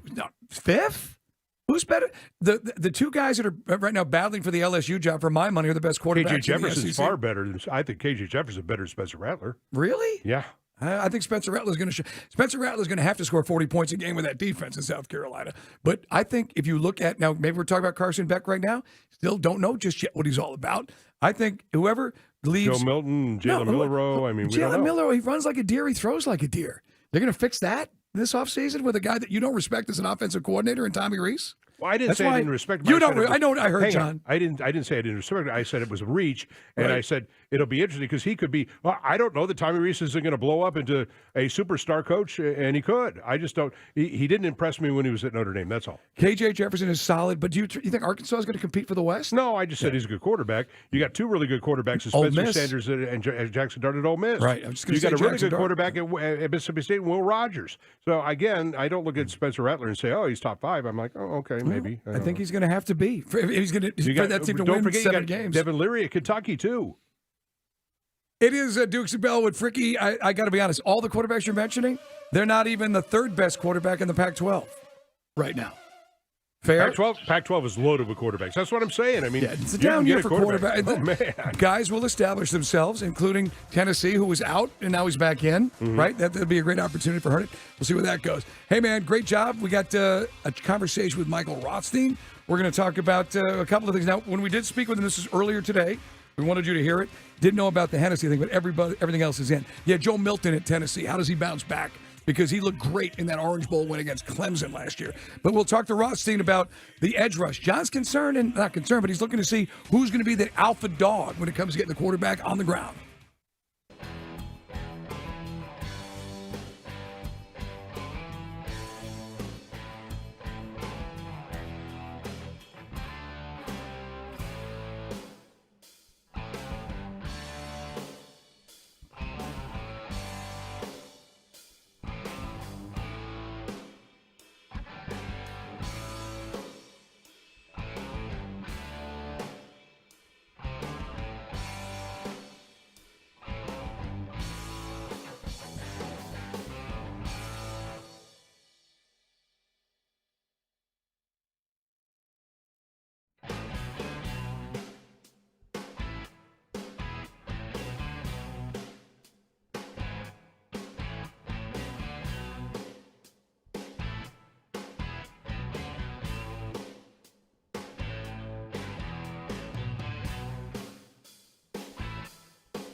Hey, man, it is Dukes and Bell. Sorry, we're going to play the Michael Rothstein interview. We're going to get that queued up in just a second. So that's why you had that, as we like to say in the industry, pregnant pause. Yeah, it's okay. It's all good. Sorry, Day-Day. I mean, there goes the no-hitter. I had a good show today. We had the story about women going braless, Ricky's dropping bombs. By the way, we were doing the next level. We're just talking during the break real quick before we get to Michael, who's ready to rock. We were just talking about the SEC quarterbacks. I'm not trying to tick off SEC fans. It's just some of these guys will develop and turn into the dudes. But I was just looking back at, you're talking about KJ Jefferson. And some of the better opponents, his quarterback rating was pretty awful. And that loss to Liberty, oof. So, again, I know I like Sam Pittman. We've talked about some of the quarterbacks. I know that, maybe you could argue that A&M is going to turn the page because they got a really great mind. And I know he's a creep in Bobby Petrino. Yeah, but when was the last time they had a good quarterback? Johnny Manziel. Yeah, and I know that Jimbo ran him out of there. There's a bunch of dudes who split. But was it Connor Weigman? Who's the guy? I mean, I don't know. Kellen Mond? Yeah, well, either way, it's not the best conference for quarterbacks compared to like when you. I know and you said it real for the folks who not hearing privy to our private conversation. You could see a guy like DJ Uyunglele going out there and putting up big numbers because of lack of defense. Yeah, well, and Bo Nix did it at Oregon. Well, yeah, DJ could do it at Oregon State. Yeah. Right. Take away the Georgia game and the Oregon State game and the Washington game. Hey, man, we talked to Michael Rothstein earlier today talking about the Falcons and some of the moves and depth, except to take a listen. We're going to talk to our man, Michael Rothstein from ESPN.com. Does a great job. He's right up there at the front of the room asking questions of Arthur Smith every day. Hey, Michael, since we didn't get a chance to catch up last week, what did you think? You want to start chronologically. How good did we look down there? Was as good as advertised at times against Miami in that dual practice? Listen, what we saw during that game on Friday night was very simply like an idea of what this defense is going to be. Like, I'm not taking much from the offense in terms of performance, because, their third-string quarterback was the one running the show, but also offensively, they're not going to show anything. Defensively, though, you kind of got a sense of what they're going to be from an aggressive standpoint, even though a lot of that personnel is not going to be the same. Plus, defensively, guys, they had some guys who actually may play some real snaps playing, like Arnold Ebiketie, D'Angelo Malone, in part because of their numbers, and D. Alford, where offensively we didn't really see that at all. So I took a little bit more defensively, but listen, I think so far so good for what you're seeing from them defensively. We're going to find out a lot more Friday night. Now, how does Ryan Nielsen play this in terms of getting a look at individual players, getting a look at situationals, at rotationals, and then also not giving away too much so that when they take the field against Bryce Young, Michael, on that opening game, that they come out in the lineup and Bryce Young goes, okay, I didn't see this on film.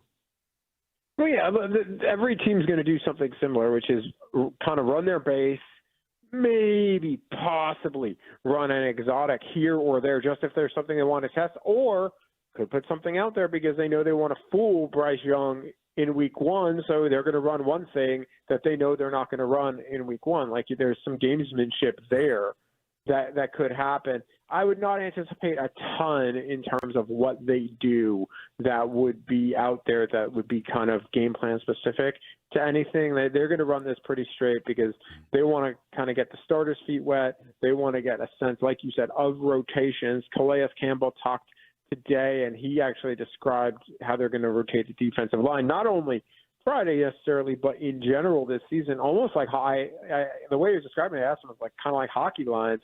And he said, yeah, kind of like hockey lines, because if you remember, Calais Campbell had said he wants to play about 60% of the snaps. And then today I was like, well, with what you've seen, is that number dropped? And he's like, actually, it probably will be a little bit more around 50. But then if you take certain situations into play, it might be a little bit closer to 60%. So that should tell you how much confidence Calais Campbell has in their defensive front right now.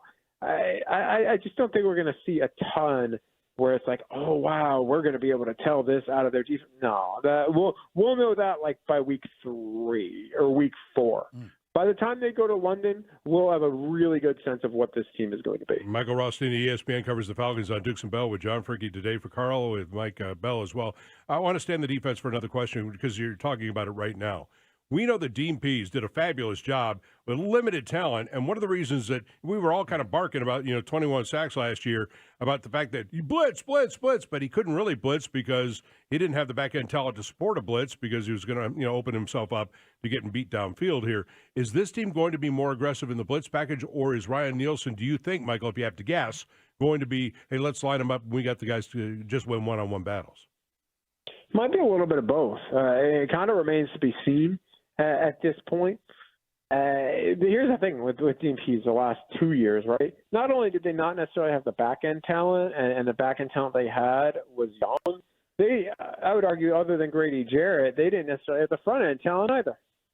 So if you don't have the guys who can get there, and you don't have the secondary that can cover, well, you can't send pressure because you're going to get eaten up all day long, and that happened a lot, as we all saw. Their front end is a lot better. Their back end is a lot better. We'll see what happens at that number 2 corner spot. Jeff Okudah is expected to be back at some point. It sounds like early in the regular season. Trey Flowers has been all right in his place. D. Alford, I think, is going to be good as their nickel, and then obviously we all know what A.J. Terrell can do. So there's some real talent there defensively now that, honestly, just based off of personnel and scheme differential, they should be a lot more aggressive and get to the quarterback more. Now, does that result in sacks or throwaways or pressures and disrupt? Ryan Nielsen talked yesterday and talked about disrupted passes, and that's something that they care about. What that looks like in terms of numbers, that I think remains to be seen. But I would anticipate this is going to be a much more aggressive and, frankly, probably much more productive unit than anything we've seen under Arthur Smith so far. Right on. Michael Rossi from ESPN with us here on the WaitFor.com hotline. Yeah, that's what we want to see. I mean, watching it, albeit a preseason game with the backups, turnovers and sacks, that's foreign territory for a lot of Falcon fans. What about the offensive line? Great job by Ryan Nuziel. I know that they've played kind of lip service, Michael, with the depth chart to the guys that have been here longer, but there's no way Matthew Bergeron isn't starting week 1 at left guard, is there?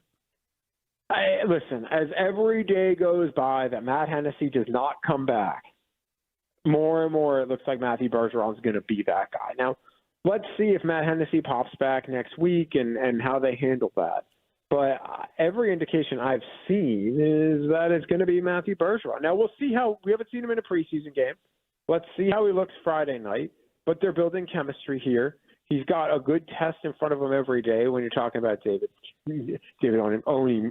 So, wow, sorry. Well, it's training camp. That's how you know that a short guy. I can't pronounce names. Grady Jarrett, David Onimiyata. Wow, I butchered that. I apologize. Calais Campbell, like the fact that he has to go against some of these guys every day in practice, that really is accelerating his progress and accelerating his development.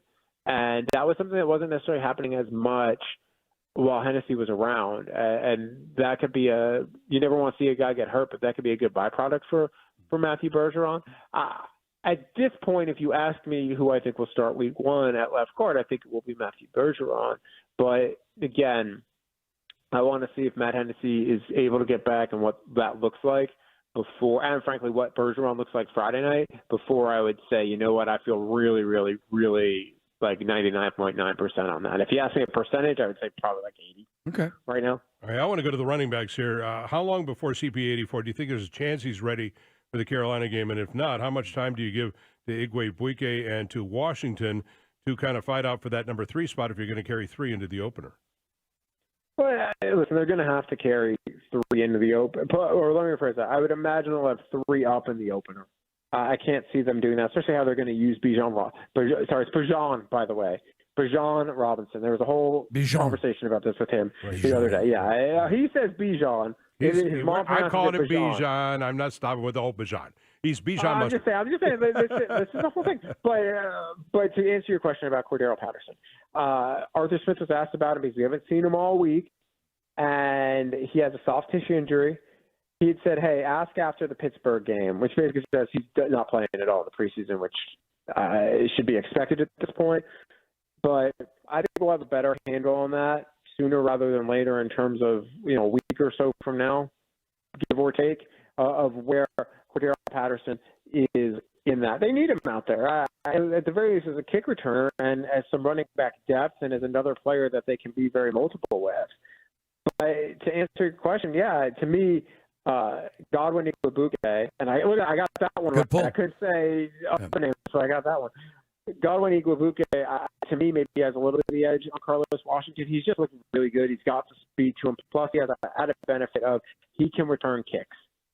So if you're looking for a guy that can short-term maybe handle some of that, he might be the guy if Cordero Patterson, say, isn't ready, that I would look at in terms of running backs that could be up and maybe handle some of the duties that Cordero Patterson would potentially have. That, to me, I would look at him maybe over Carlos Washington. I thought Godwin's looked pretty good so far. And then just real quick, we were talking the other day, Arthur Smith loved to say, and he said it to us a number of times last year in our interviews with him, this is not fantasy football. This is the NFL. But if it was fantasy football, how is the distribution of this football going to look? Are we going to be talking about Pitts getting back on track for a Pro Bowl, or is Pitts going to be just another dude in an offense with so many weapons? That's a great question, and it may go week to week. And fantasy football people might get really, really annoyed by that. To me, when I look at it, and I've kind of back of the napkin masked this a little bit, and there's multiple theories on it, right? So much of it hints on how they use Bijan Robinson. If he is more used as a running back, then you're probably going to see even more targets for Kyle Pitts, Drake London. If he's used how I think he's going to be used, which is a little bit everywhere, well, that means that he's going to get some targets. To me, when you're looking at the receiving game, if you see, Pitts and London both getting, around 150, 160, so let's just for argument's sake say they throw the ball between 550 and 500 and 550 times, right? Let's just for argument's sake say that. They do that, you got 150 each, give or take, back of the napkin here, to London and a Pitts, and you get like 100 to Robinson, and then everybody else kind of gets theirs from there, and that's obviously talking about being healthy over 17 games. That's probably what you're looking at. Then I think carries, I anticipate still Tyler Algier, and I think I might be in the minority in believing this, but I believe Tyler Algier will out-carry Bijan Robinson because of how they're going to use Bijan Robinson, where it's like he'll out-touch Algier, but from a carry perspective, Tyler Algier, people are forgetting he was a 1,000-yard back as a rookie last year. It's not like he was bad. He was quite good, and they're going to continue to find ways to use him as well. Good stuff, Michael Rossi. Read him at ESPN.com. Follow him on Twitter as well, and we'll talk to you down the road, brother, or hear him on at night. He's all over the place, man. Good job.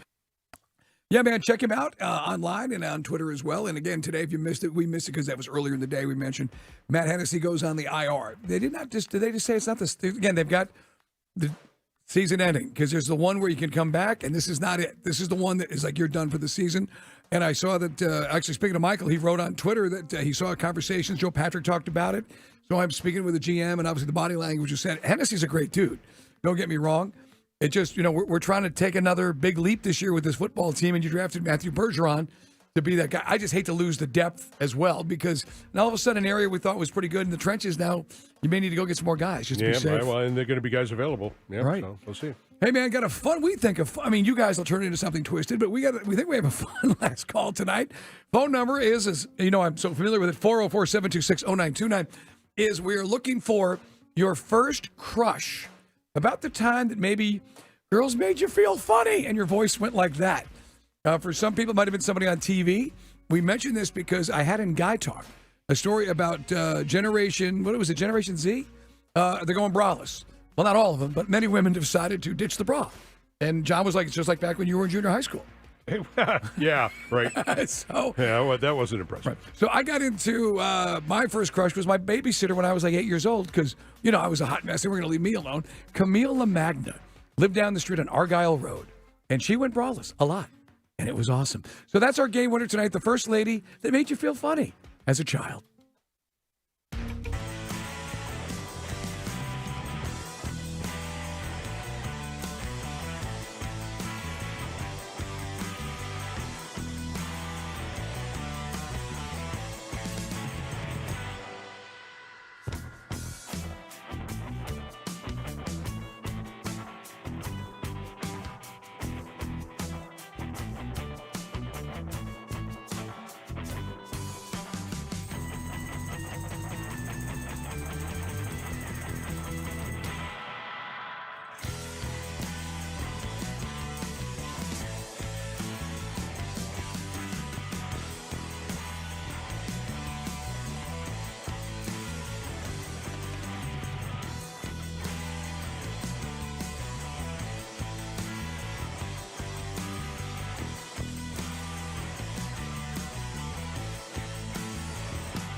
92.9 The Game. It's time for Last Call. One last call for alcohol. Your chance to chime in on the biggest stories of the day.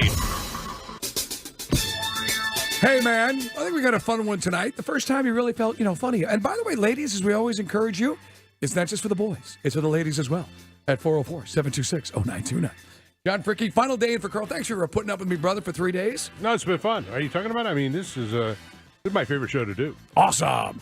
Hey, man, we're having a blast. Day there behind the glass. Other than to screw up with the audio, you've been perfect today. And Chris, effortless. Hey, man, let's see who's... So I'm just busting your chops, man. You know what? Now you are Pookie. All right, Pookie. So our first guy is going to be John. It's the last call on Dukes and Bell. The first woman could be a movie person, could be somebody in your school. D-Led just hit us. He was listening to D-Led on Twitter from the AJC. He said Pam Grier, Foxy Brown. Yeah, Foxy Brown. I used to sneak into blaxploitation films when I was like 14, 15. Yeah, Foxy Brown. You and Quentin Tarantino. And Mandingo and TNT Jackson and all that stuff. Dolomite. Dolomite. Superfly. By the way, I got to give you the Tarantino book because you love movies, Day. Tarantino, that was his childhood. That's all he did. It was so cool. His book that came out last spring is very entertaining. Well, that's why Foxy Brown became Jackie Brown. Right on. Hey, man, John, what you got for us, man? Who was that first person that made you feel funny? Are you talking to me? No, the other guy behind you, the other John. Sorry, I just thought hey, we were man. going to say No. Yeah, hey, man. First time caller, my apologies. No, it's all good. Hey, man, so my first time crush was a lady named, now a lady named Stephanie P. Flower. She bailed out of elementary school, and I haven't seen her since, but I've never forgotten her. She was beautiful to me back then. Nice. I mean, what was that movie? Something about Mary? I don't want to get you stalking, John. And thanks for the call, brother. Appreciate you being a first-timer. Remember, your Facebook. Just throw it out there on Facebook. I know I get people from my childhood hit me up on Facebook all the time. Yeah, some of it's a little weird. Some can be creepy. My wife frowns on it. Yeah, I would especially think so. When it's, ladies. Yeah, especially it's your old girlfriends, right? Not of that one. Rod, man. Hey, Rod, you're in the 92.9 The Game, man, for last call. What you got? Hey, man. Hey, man. Judith Ann Hofer, my fourth grade teacher. Back then, teachers wore dresses and they wore hosiery. Oh. And she would sit at her desk and cross her legs and let that shoe dangle off her toes. And I was like, and you thought she was like, you thought she was 40, but she's probably like 28, Oh, man. Yeah, Miss Johnson, she was Miss. Then later she became Mrs. Johnson. She was my French teacher. Wasn't that Caddyshack? Yeah. Mrs. Johnson. Mrs. Johnson. Oh. No, but yeah, I told you this before. We talked about like my 20th and my 30th high school reunion. We've all maintained really good friendships with our favorite teachers, and they come back for the reunions. And Miss Johnson, she always goes, I always knew you'd do something with your big mouth. And so she was she was right. But she was my favorite. She was a knockout. She looked like a young Mary Tyler Moore. Yeah, I could add that to the list. Talking about your first crush, we're going to go to Chris. Hey, Chris, you're in the game, man, on Dukes and Bell with Frick. What you got? Hey, Linda Carter. Yes. Wonder Woman. I want her to tie me up with that lasso. Absolutely. Yeah, right on. I'm going to date myself because mine was, I had a friend who had a poster for I never saw it, the movie 1 Million Years BC. Yeah, with the Raquel Welch. Later used by Andy Dufresne. Yes, it was used by Andy Dufresne. What say you, Fuzzy Britches? Hey, man. And from the movie, Chris. It's a reference from The Warden. You've seen Shawshank, I believe. Right. Hey, man, we got John Boy. John, you're in the game, man. First crush. Hey, man. It's the other John. Not that we don't think of you as John number 2, John, but you're the second John to call in Or tonight. third. Hey, man, that's right, or third. Is he there? Going, gone. Let's go to Swede. All right, if Swede goes with Greta Garbo, I win $50. Swede, who was your first crush? Swede dropped. Wow, what's happening? Guys are dropping like flies. What's going on here, man? I mean, usually these guys are the first in, and they're like the dudes who stick with it. Swede, all you did was weaken a segment today. We got Tony. Hey, Tony, you're in the game, man. It's our last call. Your first crush. Hey, man. Hey, man. I won't let you down, man. Right on. Obviously, man, I was too busy occupied with other things while I was in Cuba. When I come to this country, man, I fell in love with Elvira Hancock. My first crush, man. Elvira. Now, some would say, Tony, you had a very unhealthy fixation on your sister, Gina. Some would say. Hey, man. we don't talk about that today. Okay, I mean, man? you killed Manny because he fell in love with your sister, and that ruined it for me at the end of Scarface. I mean, it's kind of weird, but she's hot, man. Please, it's gone creepy. The scene when Al Pacino is dancing with Michelle Pfeiffer at the Babylon Club, Right. It still makes me laugh. What you from? Baltimore. Where? What the black is that? What's your name? Hey, man, let's go. Sweet is back. Sweet is going to redeem himself. Hey, man, who was your first crush? We're talking about, because we got on the subject in Guy Talk. What you got? It was really the first serious one was a gal in late high school. Her name was Manuela. She was the stepdaughter of Robert Taylor's, and we're still in contact to this day. She now lives in Mexico. She's married with a couple of kids, but we're still in touch, and we're very close. Anyway, that was my first real question. Yeah, Thanks, I'm guys. sure your wife loves that one. Yeah, I'm sure. She's like, yeah, that'll work. That'll fly. Again, if you can catch the Robert Taylor reference, I mean, you I really know your cinema, man. Yeah, right, exactly. Hey, man. Well, one more. We got time for Carl. Carl! Hey, man, you're in the game, bro. What you got? Hey, man. Hey, man. Listen, I watched way too much TV as a child. So was Velma off a Good Time? And, Daisy Duke and everybody that was on Dallas, all the women on Dallas. And I just had way too much TV time, man. Right. I think we all did, though. It was the babysitter.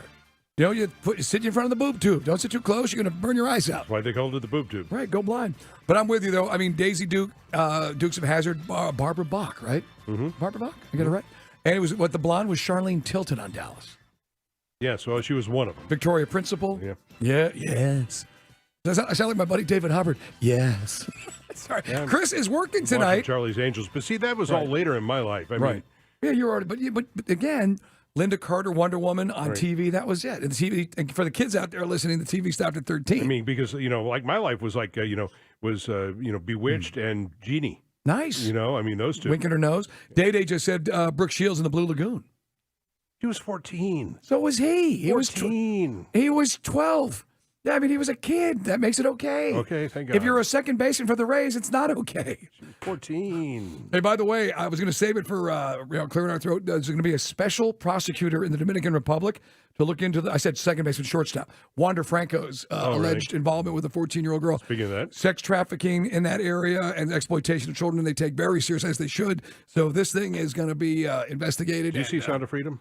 Yes. Yeah. Yep. So Powerful. it's going to be interesting to film. see where this goes. Yeah. Chris, you're working tonight, buddy. You're going to be filling the gap between tonight's Kell matchup with Parkview. Yeah, and we'll continue to dive deep into first crushes. Mine, Amy Jo Johnson, the original Pink Power Ranger. She did it for me. Amy Jo Johnson.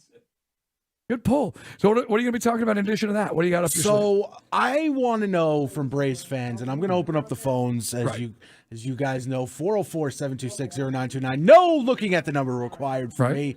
Are you okay with this starting rotation now that they've had a bounce back turn? Because for me, the answer is no. No, I mean, and I said this to start the show because I got last night after a one-hit effort, fantastic from Bryce Elder. There's always some snarky Braves fan who comes at me like, "Are you happy now?" Yeah, I mean, what do you think? I think I'm rooting against the guy. The point was we had some issues with the pitching. We're betting on Kyle Wright coming back. All I've ever said was, let's stack the deck the way the Yankees used to in the 90s and 2000s, the way the Red Sox do, the way the Astros do. I just don't know why we're monkeying around with guys like Chirino. Because we're not going to see him in the postseason. He's not going to be there in October. I don't want to see him Saturday. Yeah, I want to see, and that's why I want to see Soroka to know what I got, one way or the other. Or Winans. Right. And he did a hell of a job this week, last outing. You're right, brother. Hey, great job, John. Thanks for, again, filling in for Carl. Oh, no, my pleasure. He'll be back tomorrow. Thanks to our guest, Michael Rothstein, joined us earlier today. Also, Connor Riley from Dog Nation. Grant McCauley talking about those Bravos. Looking to sweep the Yankees. Charlie Morton, don't pitch to Judge. It'll all work out. All right, big boy, what you got? Clear your throat. Dukes and Bell are wrapping up another show, so it's time for Let me clear my throat. on Sports Radio 92.9, The Game. Yeah, as big a bandwagon guy as I am, I've told everybody my favorite sport is college football, and I am a huge, gigantic college football fan, and I cannot wait. We are 10 days away from kickoff. We need the kickoff of college football. I'm sick and tired of all the talk about, coach speak and all this talk about realignment. Let's go play football. We got a lot of great quarterbacks, got a lot of great races that could happen in a lot of conferences. Right. I am ready for the season to begin, and enough talk about Does this team going to play in that conference? How about we just play conference football? Let's go. Let's get it on. Hey, man, for mine, last night I was able to watch on Apple because you can rewind and watch the whole thing while I was watching the Bravos. I mean, Lionel Messi. I mean, it's one thing when you're the greatest player of your generation, and then it's maybe the greatest player of all time, but you come in here and the expectations are through the roof, and you meet those expectations, and you make everyone else around you better. You also drop in your old teammate from Barcelona with Busquets. They got some dudes. Joseph looked amazing last night with a great goal. Tickets are going for like $1,000 for the worst seats in the house for this match against Nashville. Oh, man, wow. Down there in Florida. It's been unbelievable. And I said this to John earlier, just for United fans, it makes you hearken back to Tata. Because now, granted, we didn't have Messi, but we had a hell of a team back then. We had some great pieces that Darren Eales and Carlos put together.